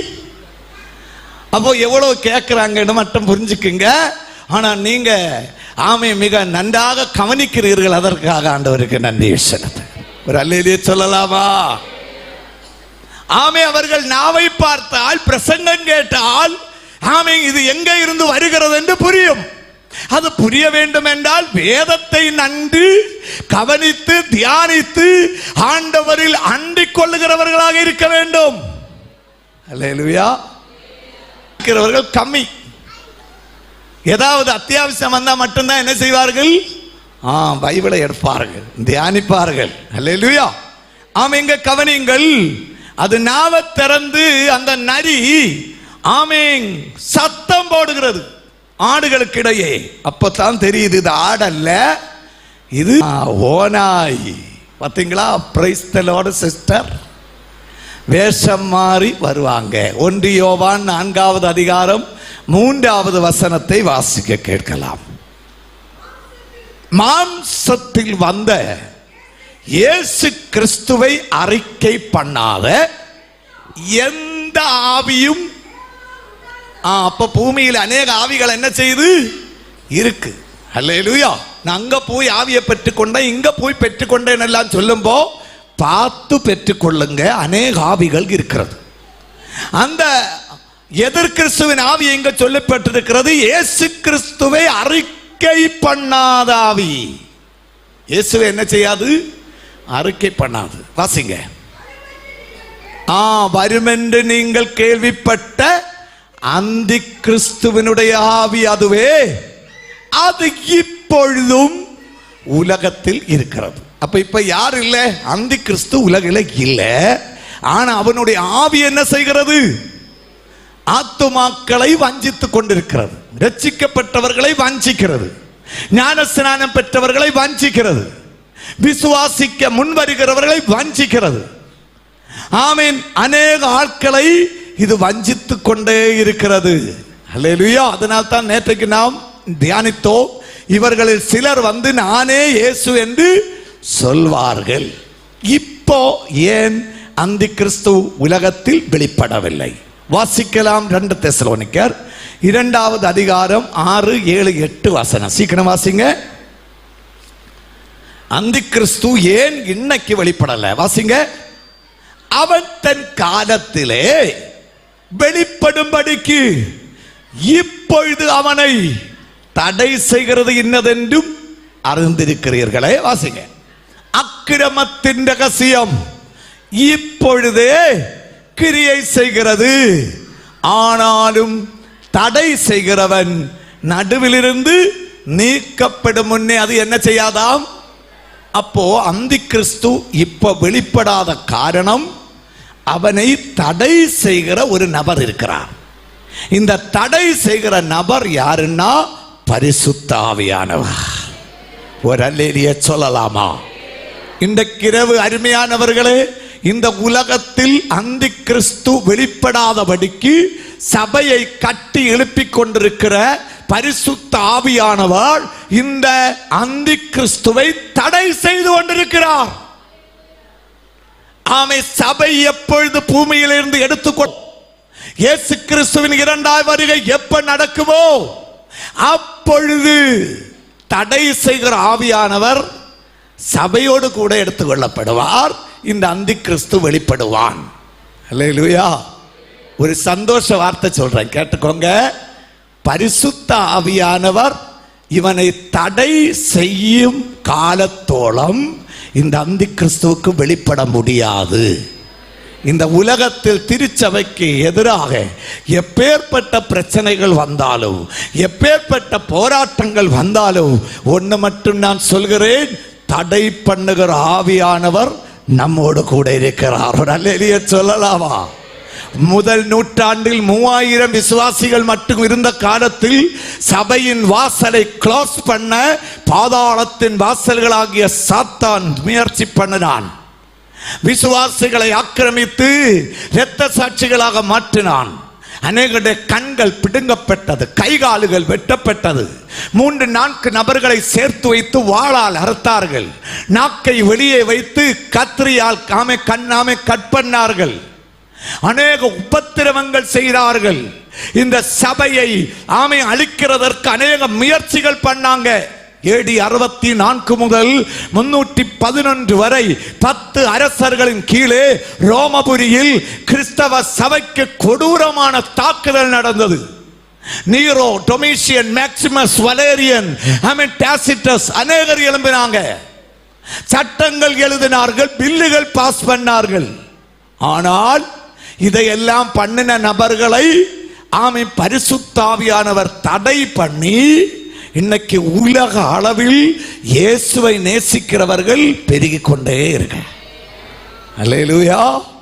உலகெங்கும் 250 கோடி கிறிஸ்தவர்கள் இன்னைக்கு பைபிள் வாசிக்கிறவர்களாக இருக்கிறார்கள். அல்லேலூயா. உன்னுடைய குடும்பத்தை கட்டி எழுப்ப, உன்னுடைய பிள்ளைகளை பலப்படுத்த மதியாகிய சர்வ வல்லமையுள்ள தேவன் உயிரோடு இருக்கிறார். கரம் உயர்த்தி அவருக்கு ஒரு அல்லேலூயா சொல்லுங்க. அல்லேலூயா.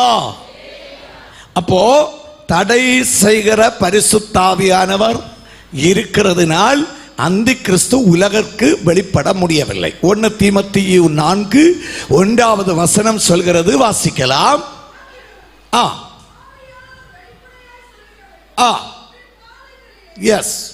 மனசாட்சியில் சூடுண்ட பொய்யருடைய மாயத்தினாலே சிலர் வஞ்சிக்கிற ஆவிகளுக்கும் பிசாசுகளுக்கும் உபதேசத்திற்கும் செவி கொடுத்து கடைசி காலத்தில் ஆண்டவர் சொல்லுகிறார், சிலர்கள் விசுவாசத்தை விட்டு விலகி போவார்கள்.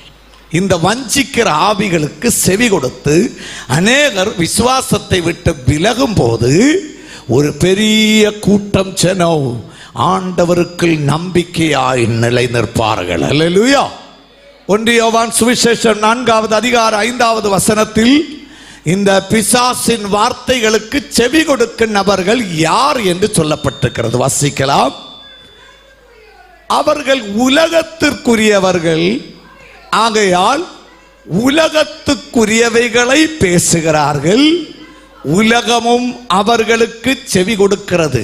இன்றைக்கிரவு இந்த சத்தத்தை கேட்கிற பிரியமானவர்களே, நாம் உலகத்தில் இருந்தாலும் இந்த உலகத்திற்குரியவர்கள் அல்ல, பரலோகத்திற்குரியவர்கள், இயேசு கிறிஸ்துவின் இரத்தத்தால் மீட்கப்பட்டவர்கள்.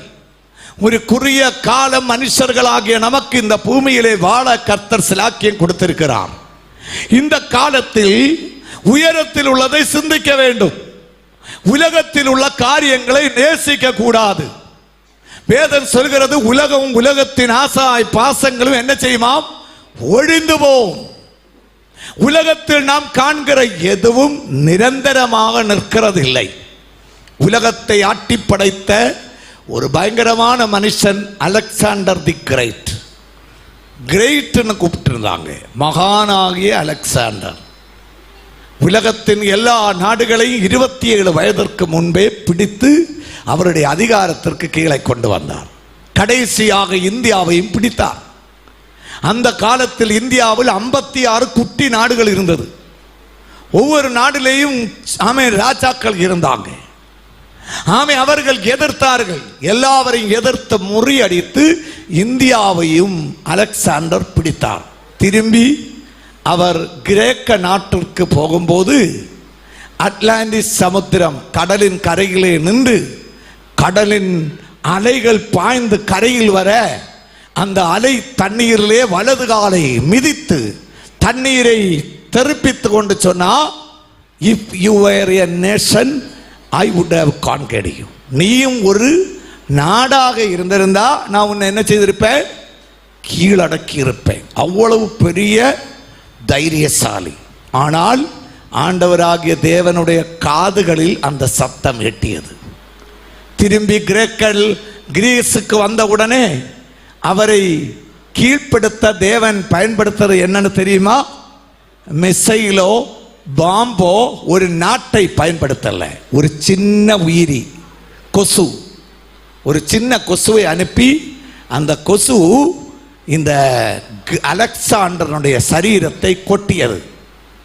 அதனுடைய விஷம் அவனுடைய இரத்தத்தில் ஏற பயங்கரமான மலேரியா காய்ச்சல் பாதித்து அவர் படுக்கையிலானார். அநேக சிகிச்சைகளை செய்தார். ஒரு சின்ன கொசுதான். சின்ன கொசுனா ஒரு கொசுவின் ஆயுட்காலம் அறிவியல் விஞ்ஞானப்படி மேக்சிமம் போனா 75 நாட்கள்.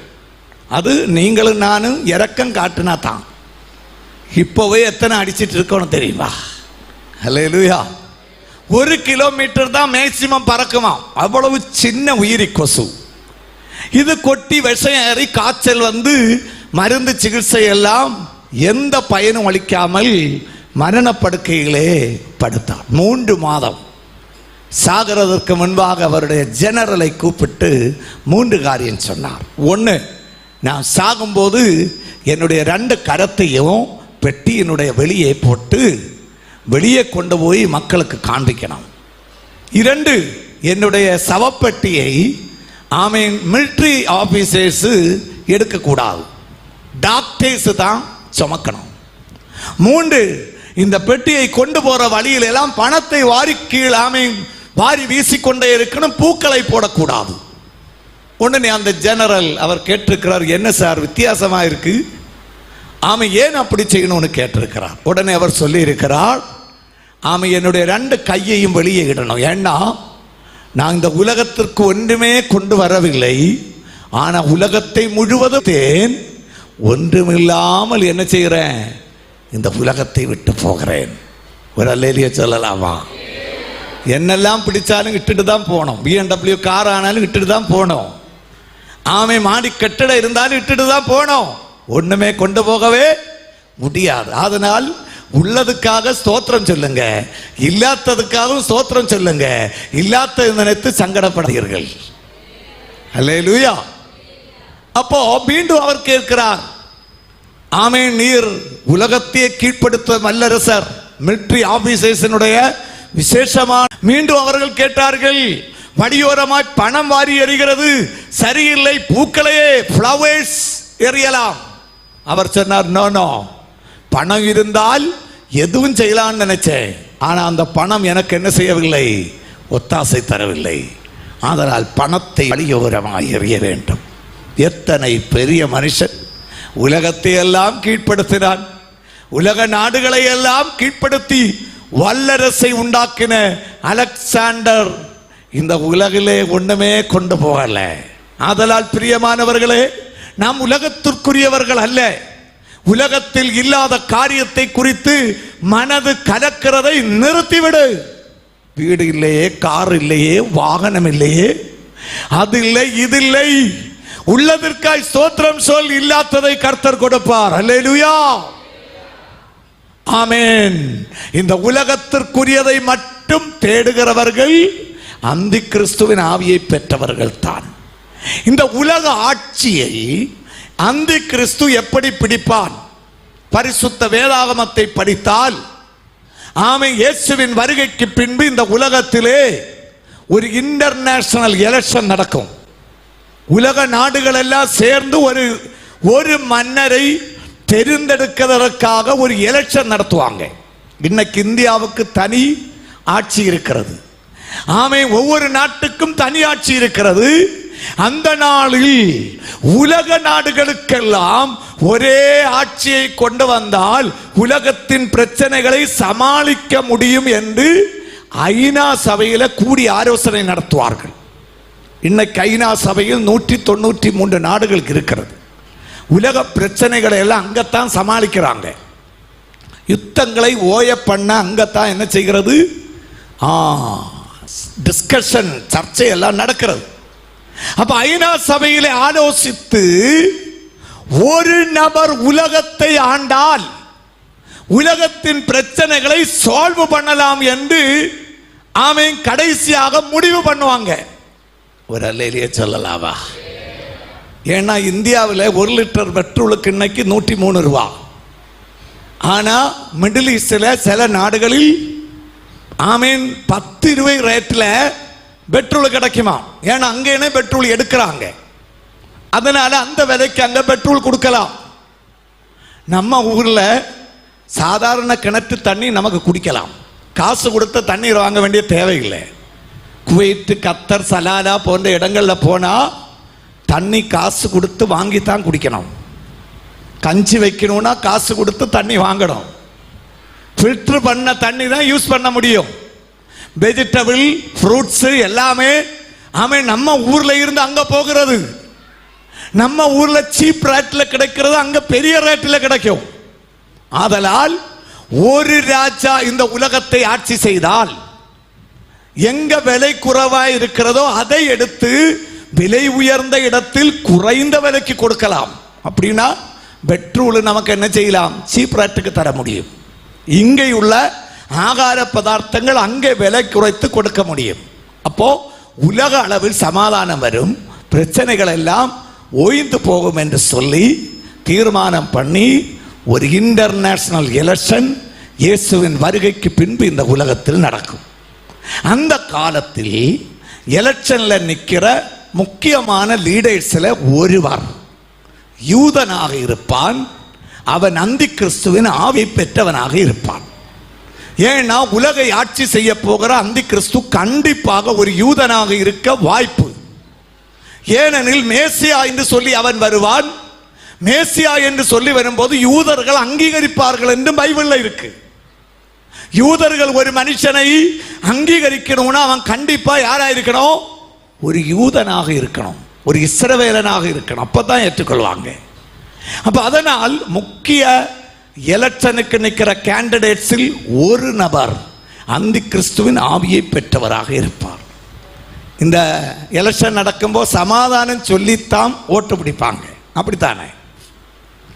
சமாதானம் சொல்லித்தான் ஓட்டு பிடிப்பாங்க. ஒவ்வொரு பார்ட்டியும் சொல்லுவாங்க, எங்களுக்கு வெற்றி கிடைச்சா என்ன செய்யலாம், 100 யூனிட் கரண்ட் ஃப்ரீ.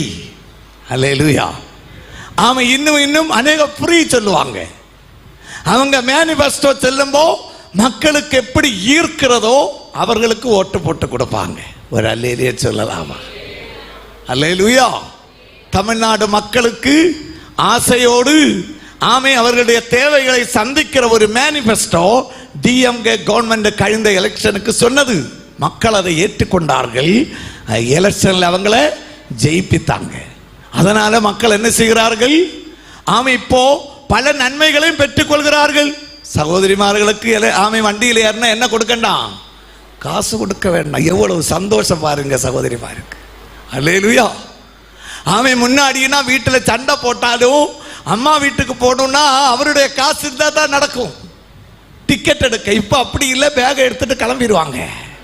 இவங்க பின்னாடி பேசுகி செடுக்காம போன அவ்வளவுதான் வழியில இறக்கி விட்டுருவாங்க.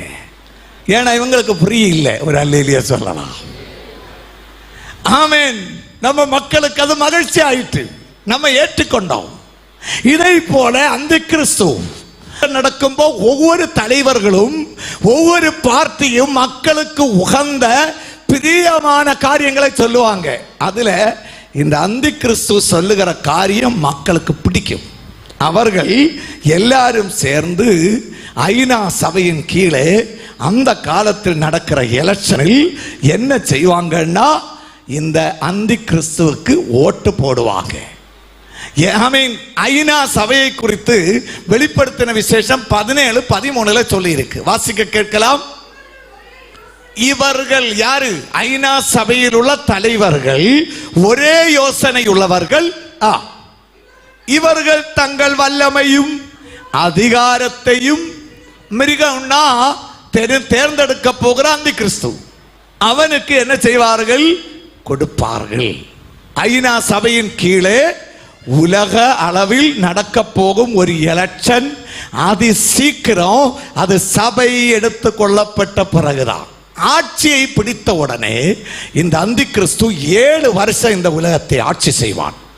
முதல் 3.5 வருடம் உபத்திரவ காலம், இரண்டாவது 3.5 வருடம் கொடிய உபத்திரவ காலம் என்று வேதம் சொல்கிறது. வெளிப்படுத்தின விசேஷம் 13:2 வாசிக்க கேட்கலாம்.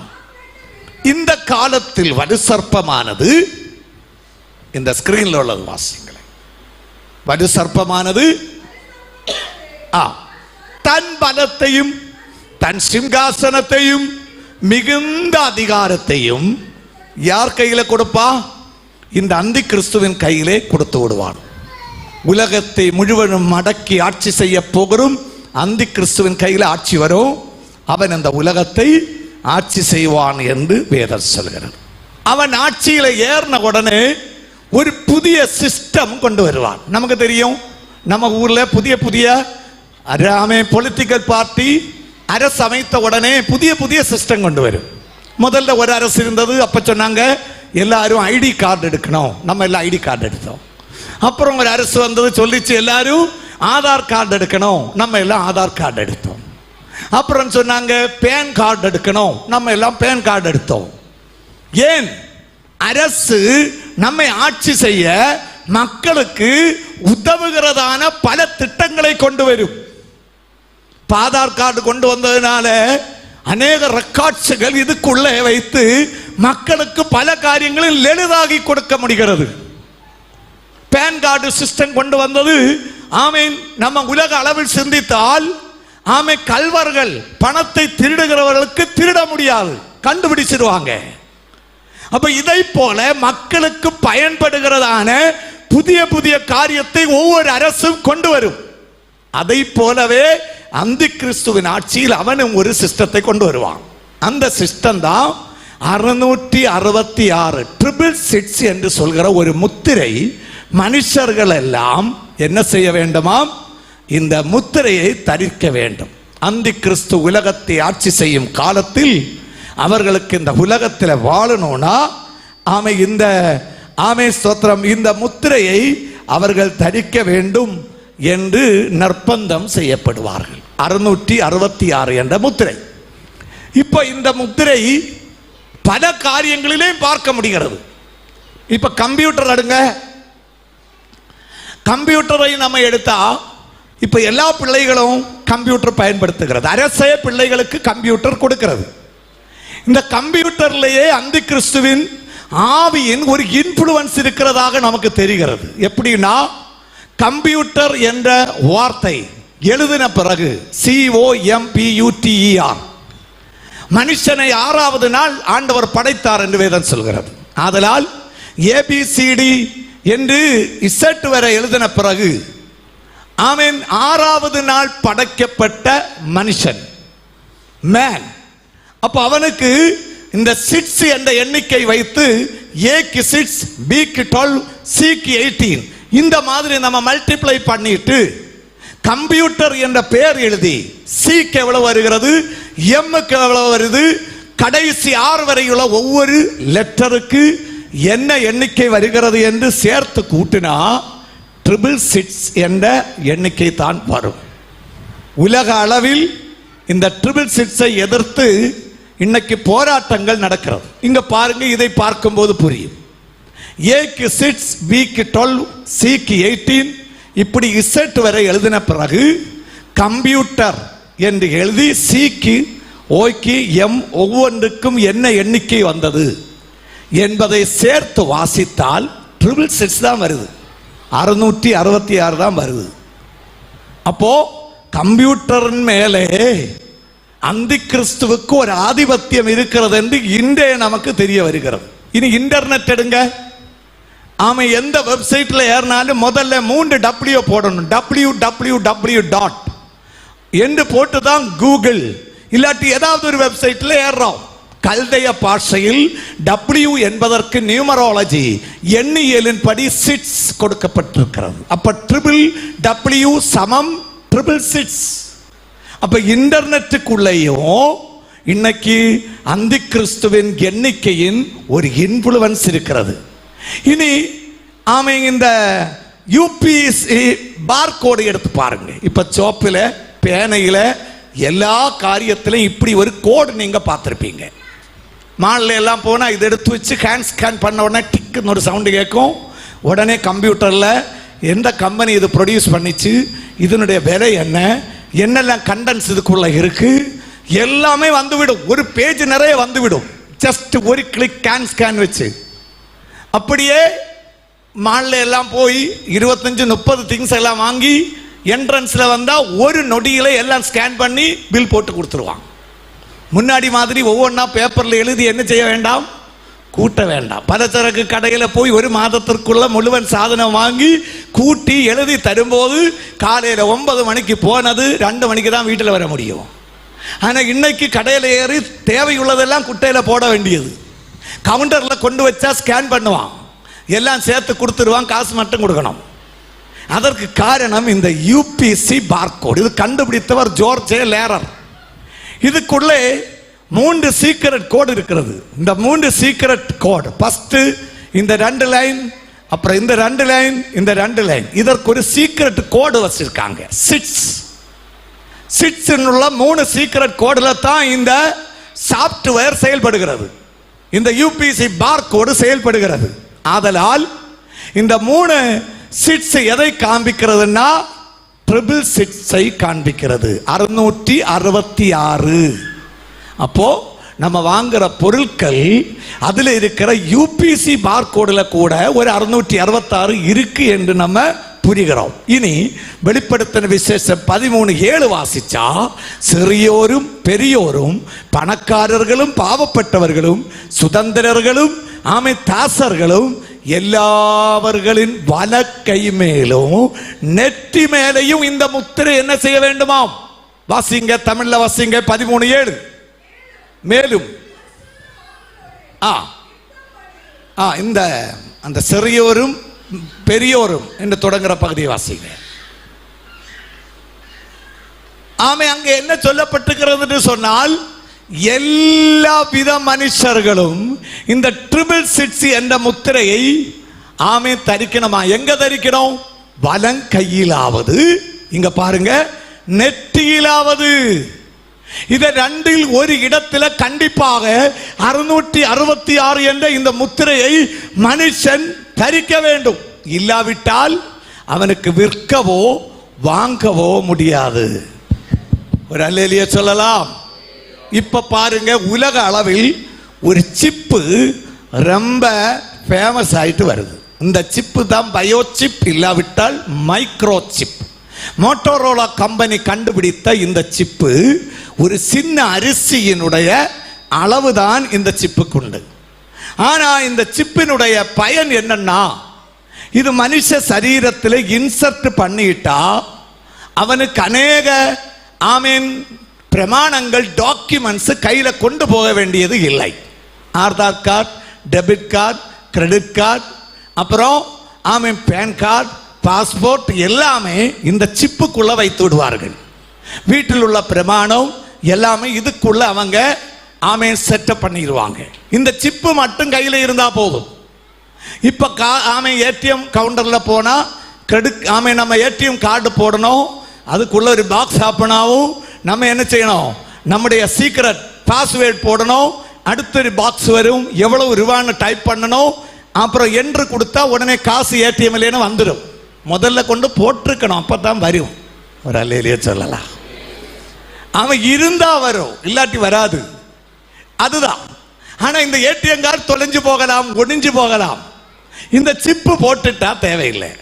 ஏடிஎம் கவுண்டர்ல போய் நெட்டிய கண்ட உடனே அதுக்குள்ள பாக்ஸ் ஓபன் ஆயிரும். இல்லாட்டி கை இப்படி காட்டின உடனே மேஜிக் மாதிரி அதுக்குள்ள சென்சர் சிஸ்டம் ஓபன் ஆயிரும். நம்ம கோடு போட்டு காசை எடுத்துட்டு போயிடலாம். இந்த சிப்பு நம்ம கையில பாடியில இருந்தா வீட்டில் உள்ள ஃப்ரண்ட் வாசலுக்கு கீ தேவையில்லை. அந்த வாசல்ல இன்டர்லாக் சிஸ்டத்துல லாக் சிஸ்டம் பண்ணிட்டா அந்த வீட்டில் உள்ளவர்கள் வந்து நிற்கும் போதே வாசல் திறக்கும். எந்த திருடம் வந்தாலும் வாசல் என்ன செய்யாது? திறக்காது. அந்த வீட்டில் நபருடைய மண்டை பார்க்கணும், இல்லாட்டி கை பார்க்கணும், அப்பதான் வாசல் திறக்கும். வீட்டுடைய கேட் அப்படியே பண்ணலாம், காருடைய டோர் அப்படியே பண்ணலாம். அநேக வாசல்களை இதில் கனெக்ட் பண்ணி வைக்கலாம். அப்படிப்பட்ட சிஸ்டம் இந்த சிப்புக்குள்ள இருக்கிறது. நம்ம மெடிக்கல் ரிப்போர்ட்ஸ் எல்லாம் இதுக்குள்ள வைக்கலாம். ஹாஸ்பிட்டல்ல போனா ஓபன் பண்ண உடனே என்னெல்லாம் ட்ரீட்மெண்ட் பண்ணி இருக்கிறோம், எந்தெந்த டாக்டர் பார்த்திருக்காங்க, என்னெல்லாம் மெடிசின் கொடுத்திருக்கிறோம், எல்லாமே இதுக்குள்ள வந்துவிடும். அப்படிப்பட்ட ஒரு சிப் இப்போ உலக அளவில் அங்கீகரிக்கப்பட்டதாக மாறிக்கொண்டிருக்கிறது. இந்த சிப்பை அமெரிக்கா கவர்மெண்ட் பிறக்கிற ஒவ்வொரு பிள்ளைகளுக்கும் இந்த சிப்பு போடணும்னு சொன்னாங்க.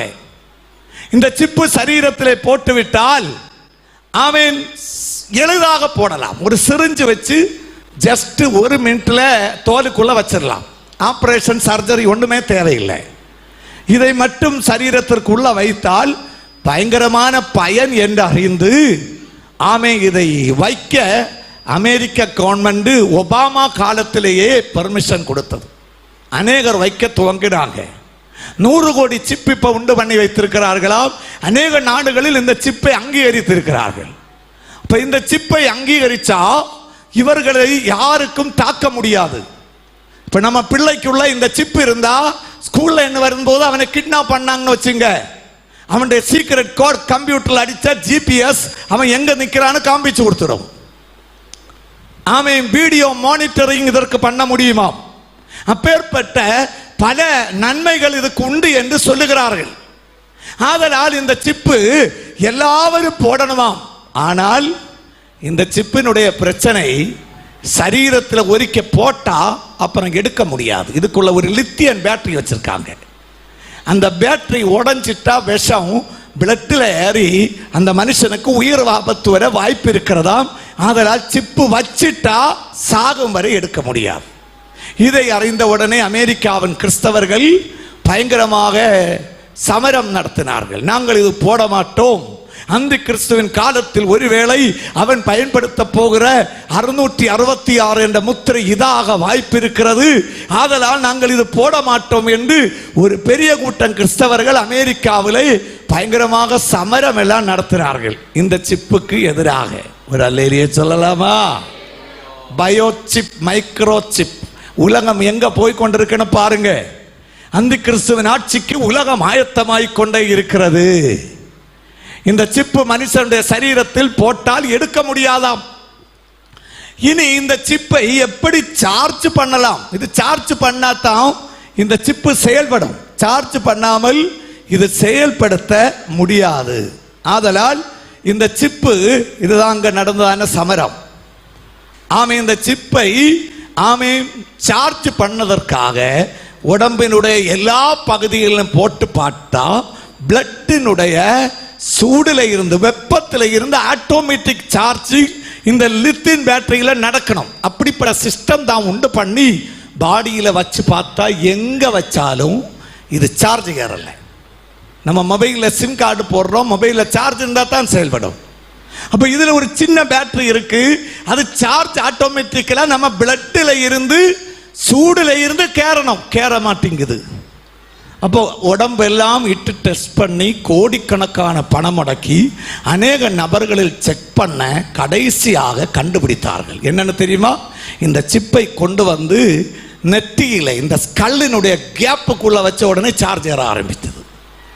மீண்டும் அதே சிப்பை கொண்டு வந்து கையில் இந்த பகுதியில் வைத்த உடனே சார்ஜ் ஏற.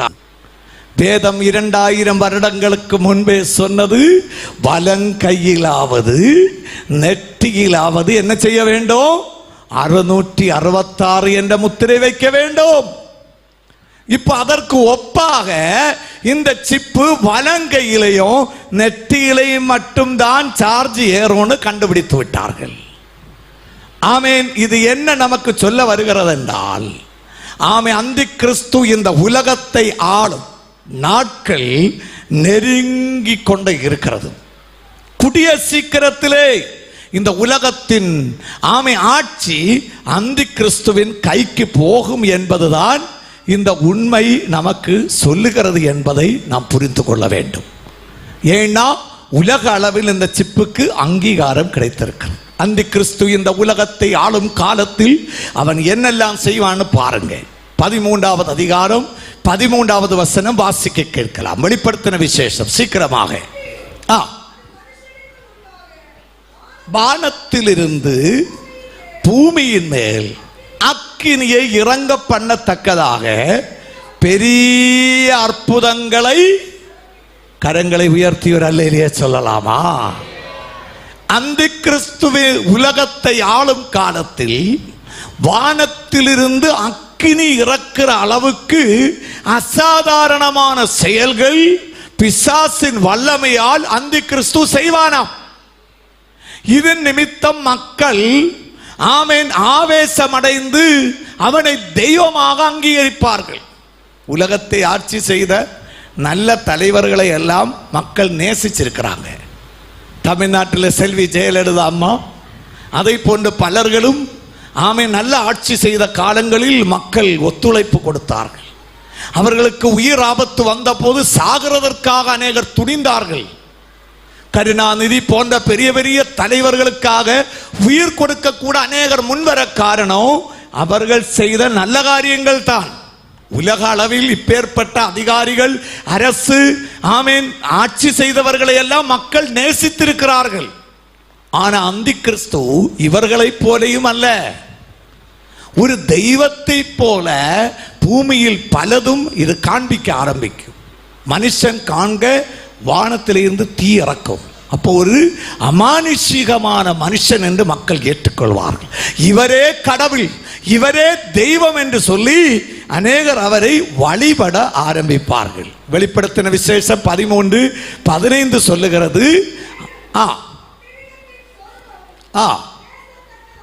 எஸ், இந்த மிருகத்தின் சொரூபத்தை வணங்காத யாவரையும் கொலை செய்யத்தக்கதாகவும். போதும் போதும், அந்த காலத்தில் புதிய சட்டம் வரும். அந்த அந்தி கிறிஸ்துவின் அரசு உலகத்தை ஆளும் காலத்தில் யாவரும் அந்தி கிறிஸ்துவை தெய்வமாக அங்கீகரிக்க அந்தி கிறிஸ்துவுக்கு முன்பாக முட்டி போட கேட்கப்படுவார்கள். அதை அங்கீகரிக்க தயாராகாத மக்களை எல்லாம் அது உபத்திரவம் செய்ய சட்டத்தின் கீழ் அந்த காலத்திலே புதிய புதிய உபத்திரவங்களை கொண்டு வரும். மக்களை பிடித்து ஜெயிலே அடைப்பாங்க, அடிப்பாங்க, உபத்திரவம் செய்வாங்க. ஒரு கொடிய காலம் இந்த உலகத்திற்கு வரப்போகிறது என்று நான் என்ன பரிசுத்த வேதாகமம் சொல்லுகிறது. உலக அளவில் மனுஷனுடைய நிம்மதி கெடுகிற, மகிழ்ச்சியாய் வாழ முடியாத ஒரு காலம், அது தேவனுடைய கோபாக்கினையின் காலம். ஒரு சைடிலே அந்தி கிறிஸ்துவினுடைய உபத்திரவம், மறு சைடிலே தேவனுடைய கோபத்தால் இயற்கை சீற்றங்கள் உண்டாகும். வானத்திலே இருந்து நட்சத்திரங்கள் பூமியிலே வீழும். சூரியன் கருப்பாக இருக்கும். 3 நாள் 4 நாள் சூரிய ஒளியே பூமியில வராது. சிலப்போ 1 மாதம் வரை சூரியன் என்ன செய்யாதாம், வெளிச்சம் கொடுக்காது. அப்போ இருட்டிலே மனுஷர்கள் இருக்க வேண்டி இருக்கும். இன்வெர்டர்ல சார்ஜ் நிற்காது. பவர் ஹவுஸில் ஒர்க் பண்ணாம கரண்ட் வராது. பவர் கட் அல்ல, பூரணமாகவே கரண்ட் இருக்காதாம். எங்கேயும் இருட்டாக இருக்கும். மனுஷன் இருக்கிற இடத்துல இருந்து எழும்ப பயப்படுவான். பகலும் இரவும் ஒன்று போல இருக்கும் ஒரு காலம் அந்தி கிறிஸ்து ஆட்சி செய்கிற காலம். வெளிப்படுத்தின சுவிசேஷம் 6 முதல் 18 வரை வாசிச்சா அநேக சம்பவங்கள் சொல்லப்பட்டிருக்கிறது. மனுஷனை பயப்படுத்துகிற சம்பவங்கள். ஒரு அல்லேலூயா சொல்லலாவா? அல்லேலூயா. ஆனா நாம் பயப்பட வேண்டியதில்லை. ஏன்னா அந்தி கிறிஸ்து உலகத்தின் ஆட்சியை பிடிக்கிறதுக்கு முன்பாக தம்மை நேசிக்கிற பிள்ளைகளை கொண்டு போக ஆண்டவர் இயேசு கிறிஸ்து மத்திய வானத்தில் வருவார். சந்தோஷம் இருந்தா கரம் உயர்த்தி அல்லேலூயா சொல்லுங்க. அன்றைக்கு உலகம் முழுவதும் தேவ கோபம் வெளிப்படும். வேதம் சொல்கிறது, காற்றில் உள்ள மிருகங்கள் மனுஷர்களிடையிலே இறங்கி வருமாம், சாப்பிட ஆகாரம் இல்லாமல். அல்லேலூயா. நம்ம ஊர்ல காலையில எழும்பி டீ குடிக்க பூவன்கோடில் போனா, செங்கோடி ஜங்ஷன்ல போனா அங்க கடுவா, புலி, சிங்கம்னா எப்படி இருக்கும்? ஒரு அல்லேலூயா சொல்லலாமா? வீட்டு வாசல் காலையில திறந்தா ஹவாரியூன்னு கேட்டுட்டு ஒரு சிங்கம்னா எப்படி இருக்கும்? Price God. வீடுடைய டோர் இல்ல, கேட்டு கூட திறக்க மாட்டோம். அந்த காலத்தில் அப்படி நடக்கும். மிருகங்கள், காட்டில் வாழ்கிற மிருகங்கள் கரையில் வரும், மக்களிடத்தில் வரும். இப்ப இடுக்கியில எல்லாம் பார்த்தா காலையில தூக்க எழும்பின உடனே ஜன்னல் தான் திறப்பாங்களாம். ஏன்னா வெளியே மிருகங்கள் படுத்திருக்கிறோன்னு பயம். ஒரு பாட்டியம்மா காலையில எழும்பி கதக திறந்தா புலி படுத்திருக்கா வாசல்ல. ஒரு அல்லேலூயா சொல்லலாம். இப்ப ரீசெண்டாக தேக்கடின்னு நினைக்கிறேன், ஒரு நியூஸ் போட்டிருந்தாங்க. போலீஸ் ஸ்டேஷனுக்கு உள்ள நைட்டு ஸ்தோத்திரம், இந்த புலி உள்ள நுழைஞ்சிட்டு ஒரே ஒரு போலீஸ் இருந்திருக்கிறார், அவர் படுத்து இருந்திருக்கிறார், தப்பிச்சார். அல்லேலூயா. சிசிடிவி கேமரா அப்படியே பிடிக்குது. இதை போல அந்த காலத்தில் காட்டு மிருகங்கள் இன்னைக்கு காட்டிலே ஆண்டவர் சமாதானத்தோடு வைத்திருக்கிறார்.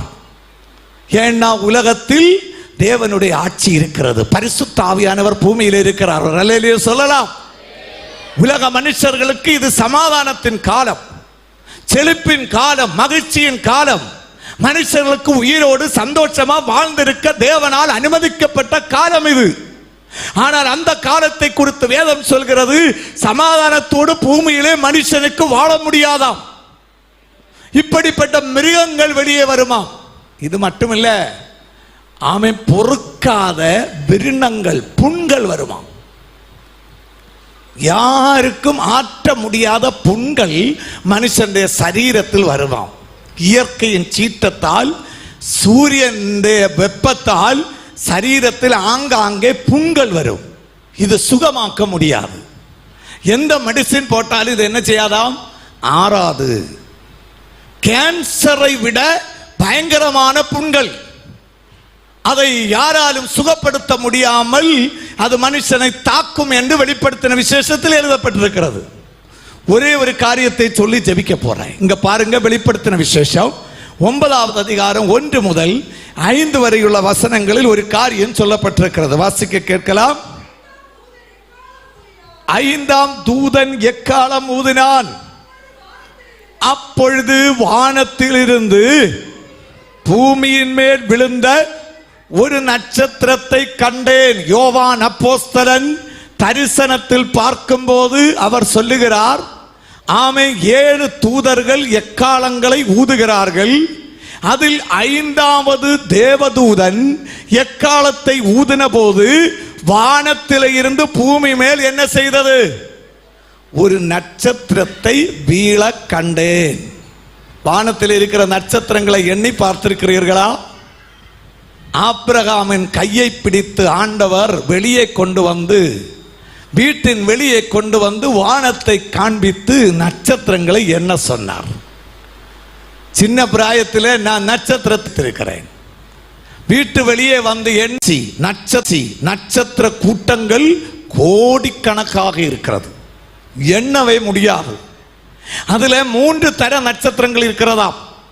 ஒன்று ஆமென் நார்மல் ஸ்டார், இரண்டாவதாக கொஞ்சம் பெரிய நட்சத்திரம், மூன்றாவதாக ஜெயண்ட் ஸ்டார். ஜெயண்ட் ஸ்டார்னா ஆமென் இந்த பூமியை போல 30-40 தடவை பெரிய நட்சத்திரம் இருக்கிறதாம். ஒரு அல்லேலூயா சொல்லலாமா? இந்த பூமியினுடைய அளவை விட 30-40 மடங்கு பெரிய நட்சத்திரம், ஜெயண்ட் ஸ்டார் என்று அதை அழைக்கிறாங்க, வானத்தில் இருக்கிறதாம். அல்லேலூயா. அப்போ இந்த நட்சத்திரம் என்கிறது தீக்கனல் மாதிரி. இங்க 5வது தூதன் எக்காலம் ஊதின உடனே ஒரு நட்சத்திரம் என்ன செய்தது? வானத்திலிருந்து பூமியிலே விழுந்தது. நம்ம தலை மேலே எல்லாம் நிக்கிற நட்சத்திரம் அங்கே இருக்கிறதுனால தான் நம்ம இங்கே இருக்கிறோம். ஒரு அல்லேலூயா சொல்லலாமா? அதையெல்லாம் இடம் பெயராமல் தேவன் பிக்ஸ் பண்ணி வச்சிருக்கிறார். கடலுக்கு கூட கட்டளை போட்டு மணல் வைத்து தண்ணீரை என்ன செய்திருக்கிறாராம்? தடுத்து வைத்திருக்கிறார். எல்லாம் அவருடைய ஒரே ஒரு கட்டளை, டியூனிங். நம்ம பிளட் பார்த்தீங்களா? அந்த பிபி 120/80 டியூனிங்ல வைத்திருக்கிறார். டியூனிங் மாறினா உடனே குறைஞ்சா என்ன செய்யணும்? உப்பு கூட கூட்டி குடிக்கணும், கூடிட்டா டேப்லெட் சாப்பிடணும். அல்லேலூயா. ஒரு டியூனிங்ல வைத்திருக்கிறார். சுகர் கூட அப்படிதான். ஆமென், ஒரு டியூனிங்ல இருக்கிறது. கூடினா டேப்லெட் போடணும், இன்சுலின் ஆமென் போடணும். குறைஞ்சிட்டா அதுவும் டேஞ்சர், கையில எப்போ முட்டாய் கொண்டு நடக்கணும். ஒரு அல்லேலூயா சொல்லலாமா? டியூனிங் மாறாமல் இருக்கிறது அவருடைய கிருபை என்று சொல்றவங்க கரம் அடிச்ச ஆண்டவருக்கு நன்றியை செலுத்துங்க. அல்லேலூயா. எல்லாம் அவர் கட்டளையிட்டு டியூன் பண்ணி நிறுத்தி இருக்கிறார். அந்த டியூனிங் மாறினா பிரச்சனை தான். சோடியம், பிளட்டில் உள்ள அயன், ஆமீன், எல்லாம் யூரிக் ஆசிட் எல்லாமே ஒரு அளவுக்கு டியூன் பண்ணி வைத்திருக்கிறார். அந்த டியூனிங்ல இருந்தா ஒரு பிரச்சனையே இல்லை. டியூனிங் மாறக்கூடாது. பிளட் பம்பிங், ஆமீன், பல்ஸ் ரேட் எல்லாமே ஒரு டியூனிங்ல தான் வைத்திருக்கிறார். இதை போல இயற்கையையும் ஆண்டவர் டியூன் பண்ணி வைத்திருக்கிறார். நார்மல் காற்று பார்த்தீங்களா? 8 கிலோமீட்டர் ஸ்பீடு மேக்சிமம் நார்மலா நம்ம அடிக்கிற காற்று. இது மாறி மாறி போயிட்டா இப்ப என்ன புதிய காற்றுடைய பேர் வந்திருக்கு? பொந்தவா. அல்லேலூயா. ஏதோ ஒரு பொந்தா காற்று வர போகிறதா 27ஆம் தேதி. ஆமென். இப்படிப்பட்ட ஒரு புயல் காற்று அதனுடைய வேகம் பெருகினால் அது ஒரு புயலாக மாறும். மக்கள் எல்லாம் பயப்படுவாங்க. ஓகி என்ற புயல் வந்தபோது 155 கிலோமீட்டர் வேகத்தில் அடித்தது. ஆமே, கேரளாவில் பொழியூர், கொல்லங்கோடு அந்த பகுதியில் எல்லாம் பயங்கரமான தாக்கம் வந்தது. அப்ப டியூனிங் மாறினா பிரச்சனை தான். புரிந்தவங்க ஒரு அல்லேலூயா சொல்லுங்களேன். அல்லேலூயா. அப்ப நம்ம டியூனிங் மாறாம இருக்கணும்னா இந்த தெய்வத்திற்கு நன்றி சொல்லி அவரை ஆராதனை செய்யணும். இந்த டியூனிங் நல்லா இருந்தா தான் வாழ்க்கை. ஒரு அல்லேலூயா சொல்லலாம். இல்லாட்டி வலது கையில் டேப்லெட், இடது கையில் இன்சுலின், அப்புறம் பாக்கெட்டு நிறைய கொண்டு நடக்கலாம். அல்லேலூயா. இப்ப எல்லாம் கிருபை. மனுஷனுடைய வாழ்க்கை அவருடைய கிருபை ஒன்று மட்டும்தான். அவருடைய கிருபை இன்றி நமக்கு ஒன்றுமே இல்லை. கிருபையே கிருபையே மாறாத நல்ல கிருபையே. சந்தோஷத்தோட சொல்லுங்க, கிருபையே கிருபையே, மாறாத நல்ல கிருபையே, உங்க கிருபை தான் என்னை தாங்குகின்றது, உங்க கிருபை தான் என்னை நடத்துகின்றது, உங்க கிருபை தான் என்னை தாங்குகின்றது, உங்க கிருபை தான் என்னை நடத்துகின்ற. ரெண்டு கதவு மடிச்சோம். ஆண்டவருக்கு நன்றி செலுத்தலாமா? நாம் வாழ்ந்திருக்கிறது கர்த்தருடைய கிருபை. அல்லேலூயா. அதை மறந்துவிடக் கூடாது அன்பானவர்களே. படிப்பிருந்தாலும், அறிவிருந்தாலும், அழகு இருந்தாலும், பணம் இருந்தாலும், வேலை இருந்தாலும், நல்ல குடும்ப வாழ்க்கை இருந்தாலும், உலகத்தில் எதையெல்லாம் நீ பிடித்துக் கொண்டு ஒரு அரசனை போல வாழ முயன்றாலும் கர்த்தருடைய கிருபை இல்லாவிட்டால் யூ ஆர் பிக் ஜீரோ, நீங்கள் ஒன்றுமில்லை. ஹல்லேலூயா. அவருடைய கிருபை அதுதான் பெருசு என்று நம்ம அறிய வேண்டும். ஒருத்தர் எழுதுகிறார், ஒரு தடவை நம்ம மூச்சு எடுக்கும் போது எடுக்கிற ஆக்சிஜன் 260 ரூபாய் விலையாம். அவர் எழுதினது சரியா தவறான எனக்கு தெரியாது. ஆனா நான் அதை யோசிச்சு பார்த்தபோது ஒரு மினிட்ல ஆரோக்கியம் உள்ள மனுஷன் 14 தடவை மூச்சு எடுக்கிறான். அப்போ ஆக்சிஜன் எடுக்கிறான். ரூபாய் கூட்டுங்க 260 வச்சு. அப்போ 1 மணி நேரம் ஆகும்போது எத்தனை ஆச்சு? ஒரு நாள் மூச்சு எடுக்கும்போ நாம் எடுக்கிற ஆக்சிஜனுக்கு எத்தனை ரூபாய் விலை வந்ததுன்னு பாருங்க. அப்ப அவருடைய கிருபை அல்லவா அவர் அல்லேலூயா சொல்லலாம். ஆண்டவர் எப்ப ஆச்சு கணக்கு கேட்டிருக்கிறாரா? ஒரு தடவை இந்த கிட்னி டயாலிசிஸ் பண்ணா 15,000 rupees முதல்ல. அப்புறம் ரொம்ப அடிக்கடி பண்ணா கொஞ்சம் எல்லாம் அட்ஜஸ்ட் பண்ணி கொடுப்பாங்க. 15,000 ரூபாய் வேணும். ஆமே. இங்க பார்த்தா 60, 70, ஆமே 75 வயது உள்ளவங்க எல்லாம் இருக்கிறாங்க. எத்தனை ஆயிரம் கோடி ரூபாய் ஆண்டவர் பயன் கொடுத்து வச்சிருக்கிறான்னு தெரியுமா? இன்னைக்காவது டயாலிசிஸ் பண்ண காசு கேட்டிருக்காரா?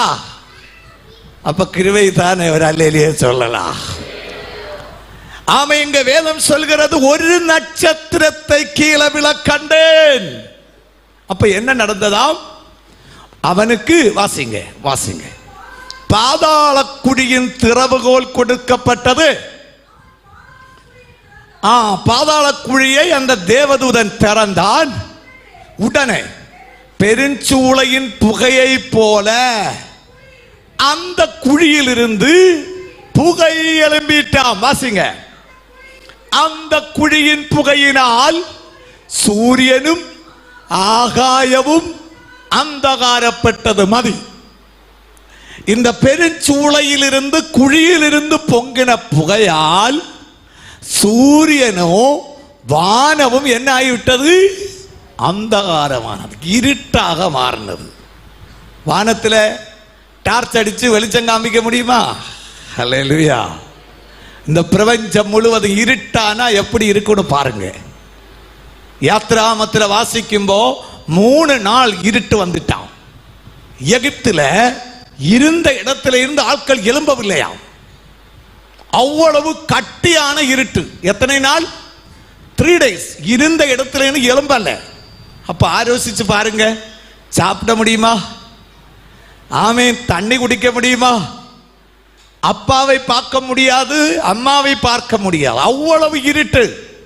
வேதம் சொல்கிறது, ஆமே, அந்த குழியில் இருந்து புகை எழும்பினதாம். அது சூரியனையும் ஆகாயத்தையும் அந்தகாரப்படுத்தினது. வாசிக்கலாம். வெட்டுக்கிளிகள் புறப்பட்டு பூமியின் மேல் வந்தது. இந்த வெட்டுக்கிளினா சாதாரணமாக நாம் காண்கிற வெட்டுக்கிளியை போல அல்ல, விசேஷமான வெட்டுக்கிளிகள். எப்படி இருந்தது வெட்டுக்கிளி? வாசிங்க. அவைகளுக்கு பூமியில் உள்ள தேள்களின் வல்லமைக்கொப்பான, இந்த தேளுக்கு, உலகிலேயே மனுஷனை ஆக்கிரமித்தால் ஒரு உயிரித்தான் தேள். தேள் கொட்டினா அந்த வலி பயங்கரமா இருக்குமா. பெயின் கில்லர் போட்டா கூட அந்த வலி தாங்க முடியாதாம். சகோதரிமார்கள் பிரசவ வேதனையில் அவதிப்படுகிற வேதனையை போல தேள் கொட்டினால் உள்ள வேதனை பயங்கரமா இருக்குமாம். அப்ப இந்த வெட்டுக்கிளிக்கு கொடுக்கப்பட்டதான ஒரு பலன் என்னன்னா, அது வால் வச்சு யாரையாவது கொட்டினா தேள் குத்தினது மாதிரி வலி வருவாம்.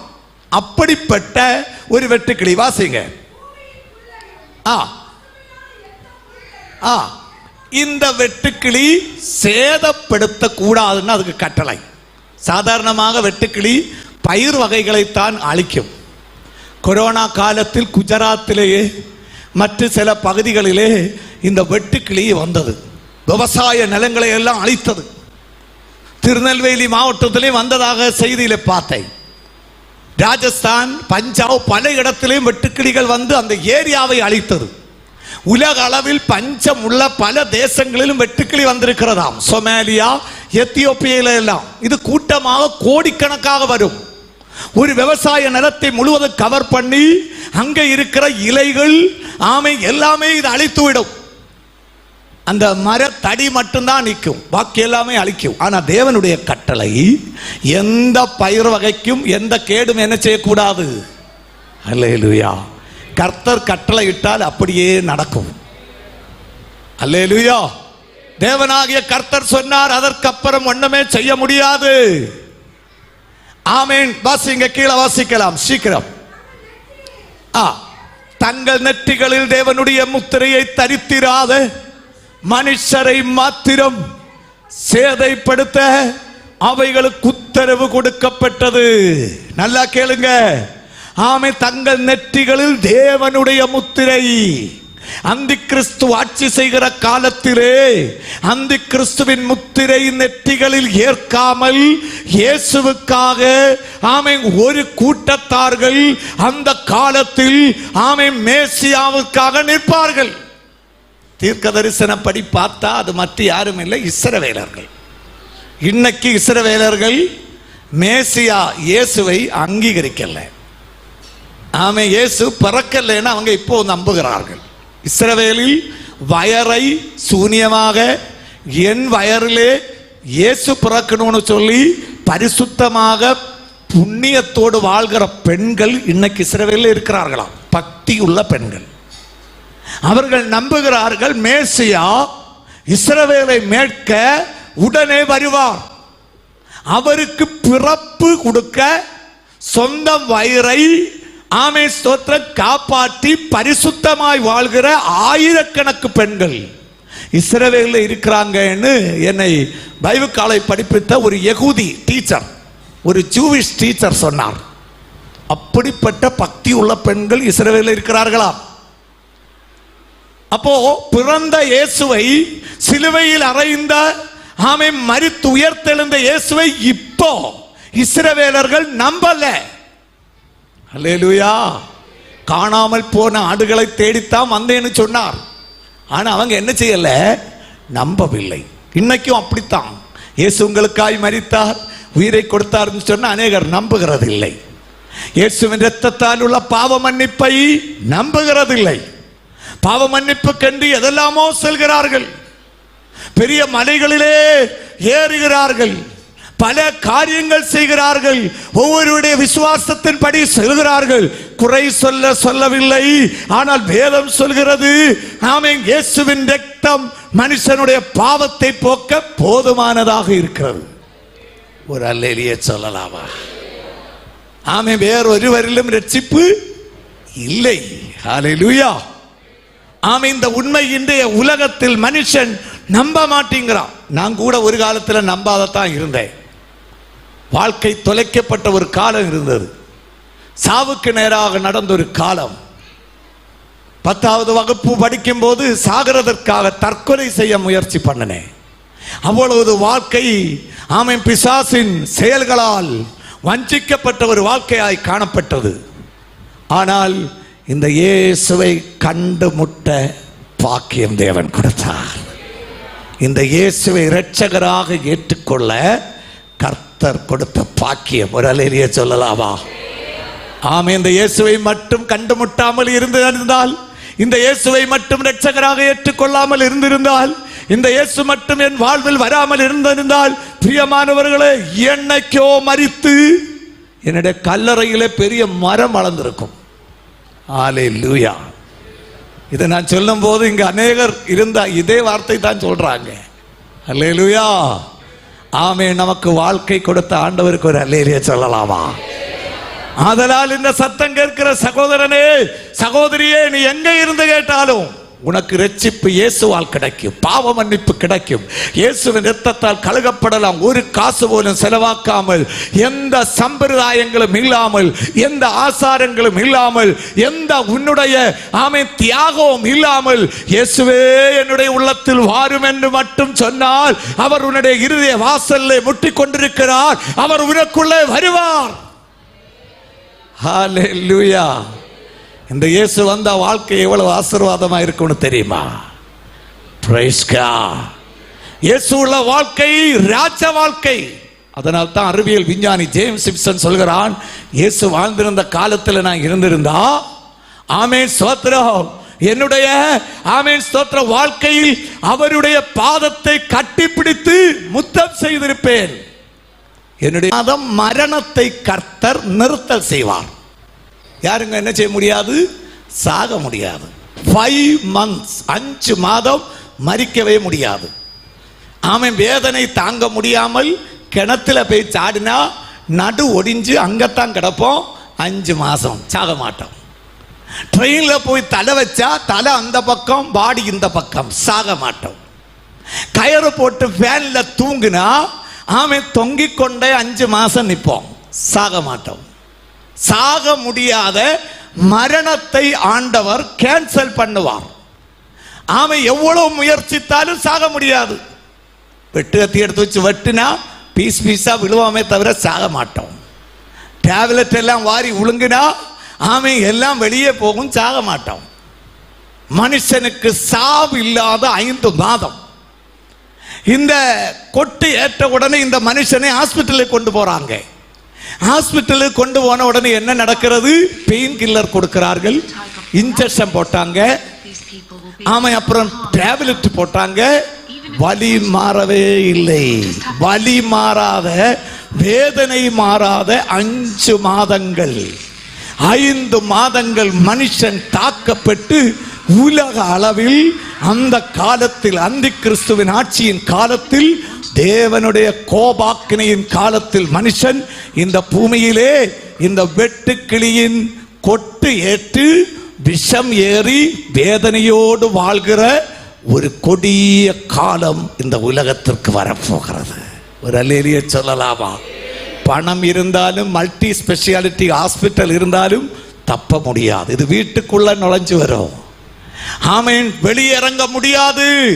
அப்பேற்பட்ட ஒரு கொடிய காலம் இந்த உலகத்தில் வருகிறதற்கு முன்பாக தமது இரத்தத்தால் மீட்கப்பட்ட தேவனுடைய சபையை எடுத்துக்கொண்டு போக நான் பிரசங்கம் பண்ணுகிற கர்த்தராகிய இயேசு இதோ வானமேகத்தில் வரப்போகிறார். ஒரு அல்லேலூயா சொல்லலாமா? ஆமென். ஒரு கொஞ்சம் 10% மட்டும்தான் நம்ம கேட்டோம். 90% வெளிப்படுத்தின விசேஷத்தில் பயங்கரமான சம்பவங்கள் இந்த அந்தி கிறிஸ்துவின் ஆட்சியின் காலத்தில் இந்த உலகத்தில் நடக்கும்.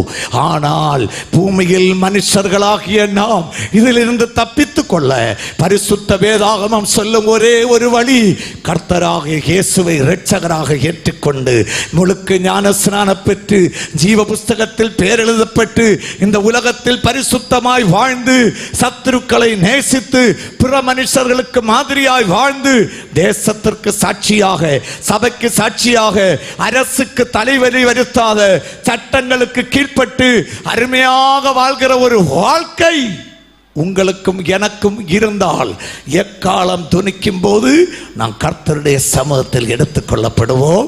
அந்தி கிறிஸ்துவின் ஆட்சியில இருந்து தப்ப ஒரே வழி இதுதான்.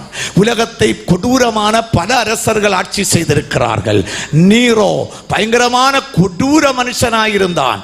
அவருடைய சட்டங்களை தவற செய்கிறவர்களை கொண்டு வந்து கொலோசியம் என்று சொல்லக்கூடியதான ஒரு பெரிய ஸ்டேடியத்திலே கீழே போட்டுவிட்டு கேட்டை அடைத்து இரும்பு கூடுகளிலே அடைத்து வைத்திருந்த மிருகங்கள், சிங்கம் போலுள்ள மிருகங்களை அவர்களுக்கு இடையே அனுப்பி இவர்களை வலிச்சு கீறி இவர்களை வேதனைப்படுத்தி கொல்லுகிறதை கண்டு ரசித்த ஒரு மனுஷனாக இருந்தான் நீரோ. ஹிட்லர் உலகத்தில் 60 லட்சம் யூதர்களை கொண்டவன். இவர்களை காலும் கொடூரமான தேவ தயவில்லாத பிசாசின் புத்திரனாக இந்த உலகத்தை ஆளப்போகும் அந்தி கிறிஸ்துவின் காலத்தை குறித்து வெளிப்படுத்தின விசேஷம் இன்று நமக்கு கற்றுக் கொடுத்திருக்கும் இந்த சத்தியங்களை புரிந்து கொண்டு உயிரோடு இருக்கும் இந்த காலத்திலே ஒரு பரிசுத்தமான வாழ்க்கை வாழ, ஒரு பாவமில்லாத வாழ்க்கை வாழ, ஆண்டவருக்கு பிரியமான ஒரு வாழ்க்கை வாழ இந்த இரவு நாம் ஒப்பு கொடுக்க தயாராகுவோம். ஆகில் ஆமே, இந்த பொல்லாத காலத்திலே இருந்து தப்பித்துக் கொள்ளலாம். எல்லாரும் எழும்பி நிற்கலாமே. நமது கண்களை அடைத்து ஆண்டவரை நோக்கி செபிக்கலாம். ஒரு 2 நிமிடங்கள் உங்களுக்காக நான் செபிக்க ஆசைப்படுகிறேன். இந்த சர்ச்சுக்குள்ளேயும் வெளியேயும் ஆன்லைன்லையும் எங்களை கேட்டுக்கொண்டிருந்த அன்பான சகோதரி சகோதரமார்களே, பரிசுத்த வேதாகமம் சொல்லும் சத்தியத்தை தாம் கேட்டீர்கள். நான் சொந்தமாக ஒன்றும் உங்களுக்கு சொல்லவில்லை. இதோ ஒரு கொடிய காலம் வரப்போகிறது. சமாதானம் இல்லாத காலம், பரிசுத்த ஆவியானவர் இல்லாத காலம், சபை பூமியில் இல்லாத காலம், ஆமென் ஸ்தோத்திரம், பாஸ்டர்மார்கள் பூமியில் இல்லாத காலம். எல்லா கண்களை மூடுங்க. வேதம் சொன்ன அத்தனை காரியங்களும் இன்று மட்டும் நடந்திருக்கிறது. ஆமை, இப்போ நாம் கேட்டிருக்கிற சத்தியங்களும் நடக்க போகிறது. ஆனால் அப்படிப்பட்ட ஒரு கொடிய காலத்தில் ஒரு மனுஷன் கூட விழுந்து அழிகிறது என் தேவனுக்கு சித்தம் அல்ல. அதனால தான் இயேசு 2000 வருடங்களுக்கு முன்பாக இந்த கொடிய காலத்தில் இருந்து தப்பிக்க நமக்காக இயேசு சிலுவையில் அடிக்கப்பட்டார், இரத்தம் சிந்தினார், ஜீவனை கொடுத்தார். இன்றைக்கு இரவு அவர் நம் மத்தியிலே வந்திருக்கிறார், உன்னுடைய பக்கத்திலே நிற்கிறார்.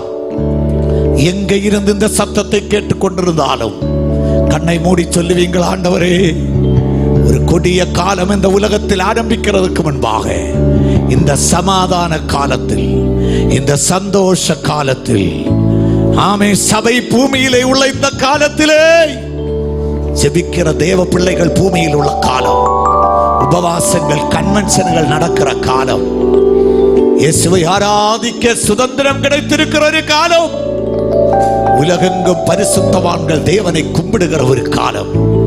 இந்த காலத்தில் சபையோடு சேர்க்கப்பட, இயேசுவோடு சேர, ரட்சிக்கப்பட, ஞானஸ்நானப்பட கொடுக்கப்பட்ட இந்த வாய்ப்பை இழந்து விடாமல் என்னை நான் அர்ப்பணிக்கிறேன்னு சொல்லுங்க. ஆண்டவருக்கு அர்ப்பணிக்கிறவர்கள் எல்லாம் கரங்களை உயர்த்தி தூக்கி கொண்டு ஆண்டவரை நோக்கி செபியுங்க. இந்த சத்திய வார்த்தைகளை புரிந்து கொண்டு அர்ப்பணிக்கிறவர்கள் எல்லாம் கரங்களை உயர்த்தி, ஆண்டவரே என்னை நான் அர்ப்பணிக்கிறேன் ஐயா. விசுவாசிகளும் சேர்ந்து கரங்களை உயர்த்தி ஆண்டவரோடு சொல்லுங்க, உமது வருகையில் நாங்கள் எடுத்துக் கொள்ளப்பட வேண்டும். கொடிய காலத்தில் நாங்கள் அழிந்து போக கூடாது. வெட்டுக்கிளி போன்ற பயங்கரமான ஜீவிகள் உலகத்தை, மனுஷர்களை தாக்குகிறதான ஒரு கொடிய காலம். இன்றைக்கு இரவு இந்த சத்தியங்கள் எல்லாம் உங்களை பயமுறுத்துகிறதற்காக சொல்லப்பட்டதல்ல. அப்படிப்பட்ட காலத்திலிருந்து தப்ப வேதம் நமக்கு கொடுக்கும் முன்னறிக்கைகளே. வேதம் நம்மை பயப்படுத்துகிறது அல்ல, நீ பயப்பட அல்ல, வரப்போகிற அழிவிலிருந்து தப்ப தேவன் கொடுக்கிறதான முன்னெச்சரிக்கை. அது ஏற்றுக்கொள்கிறவங்க எல்லாம் கையை தூக்குங்க. ஆண்டவரே, இந்த சத்திய வார்த்தைகளுக்கு முன்பாக கரங்களை உயர்த்தி செபிக்கிற அத்தனை தேவ பிள்ளைகளுக்காய் நாங்கள் செபிக்கிறோம் ஐயா. கொடிய காலம் இந்த உலகத்தை அழிக்க ஆமே வருகிற ஒரு பயங்கரமான அந்தி கிறிஸ்துவின் ஆட்சி, உலகெங்கும் ஒரு மனுஷன் ஆட்சி செய்யும் காலம். அந்த காலத்தில் தேவனுடைய கோபம் இந்த பூமியிலே வரும் என்று நாங்கள் அறிகிறோம். வெட்டுக்கிளிகள் புறப்பட்டு வரும், மனுஷனுக்கு வலிய விபத்தை உண்டு பண்ணும். அப்பேற்பட்ட காலத்தில் இருந்து தப்ப இன்றைக்கு இயேசுவுக்காக ஒப்பு கொடுத்து உமது வருகைக்காக அர்ப்பணித்து நாங்கள் செபிக்கிறோம். இந்த சத்தம் கேட்கிற எல்லாவர்களையும் கர்த்தர் ஆயத்தம் செய்யும். இயேசுவின் நாமத்தில் செபிக்கிற பிதாவே, கரங்களை கொட்டி தேவனை கொஞ்ச நேரம் ஆராதிக்க ஆரம்பிக்கலாம். இயேசு கிறிஸ்துவின் நாமத்தில் பரிசுத்த ஆவியை பெற்ற, அபிஷேகத்தை பெற்ற தேவ பிள்ளைகளை கரங்களை கொட்டி ஆவியிலே நிரப்பி தேவனை துதிக்க ஆரம்பியுங்க. கர்த்தர் கொடுத்திருக்கிற இந்த ரட்சிப்பு, கிருபையால் பெற்ற ரட்சிப்பின் சந்தோஷத்தை பெற்றவர்கள் உடமான சம்பமான ஹதராதனோ அல்கப்பன துரமனக சைதகரக சபமாரி அத்துராதிகரக சைதகரகசியா. இந்த கிரவ ஆண்டவரை துதித்துக் கொண்டு இருக்கும் போது சில வியாதிஸ்தர்களை இயேசு தொட ஆரம்பிக்கிறார். கடன் பிரச்சனைகள், கடன் தொல்லைகள், சமாதான இன்மைகள், வாழ்க்கையில் பலவிதமான பிரச்சனைகளால் இந்த கன்வென்ஷன் கூட்டத்திலே வேதனையோடு வந்த சிலர்களை இயேசுவின் கரம் இப்பொழுது தொட ஆரம்பிக்கிறது. அவருடைய அற்புத வல்லமை அநேக சரீரங்களை தொடரும். இயேசுவின் நாமத்தில் கரத்தை கொட்டி நாவை திறந்து இயேசுவே என்று விடுங்க. உடபனா ரிபனா சபமானா அத்தர துரபன வைதபனகள் கவனகசி உடபனக சமானகா. இயேசுவின் நாமத்தினாலே பொல்லாத ஆவிகள் தேவ பிள்ளைகளை உபத்திரவம் செய்கிற, சமாதானத்தை இழக்க செய்கிற, கலக்கங்களை உண்டு பண்ணுகிற, குடும்ப வாழ்க்கைகளுக்கு விரோதமாய் செயல்படுகிற எல்லா தீய சக்திகள் இயேசுவின் நாமத்தினாலே திவானா சபமானா அத்தமன துரமன ஹடகன அதுரமனக சைதமன. கர்த்தருக்குள்ளே ஒரு அபிஷேகம், இந்த சத்தத்திற்குள்ளே தேவ ஆவியானவர் பலமாய் இறங்குகிறார். பலமாய் ரபராசி அந்தராதனா ரத்தமரகா. இயேசுவின் நாமத்தில் சரீரத்தில் சுகம் உண்டாவதாக, சரீரங்களில் சுகம் உண்டாவதாக, குடும்பங்களில் சமாதானம் உண்டாவதாக. தேவனுடைய கிருபை இறங்கட்டும். உடவானா சைரவானா ரிவலகா அந்தராஜா ரிவலகடகா அந்தரவனவா ரிவலகச்சா ஈவத்துரவன வைதமகத்தா ஈவத்துரவன வைதச்சவனா அடகத்துரவனா. இயேசுவின் நாமத்தினாலே இந்த ஜனம் விடுதலை பெற்றுக் கொள்வார்களா? Hallelujah.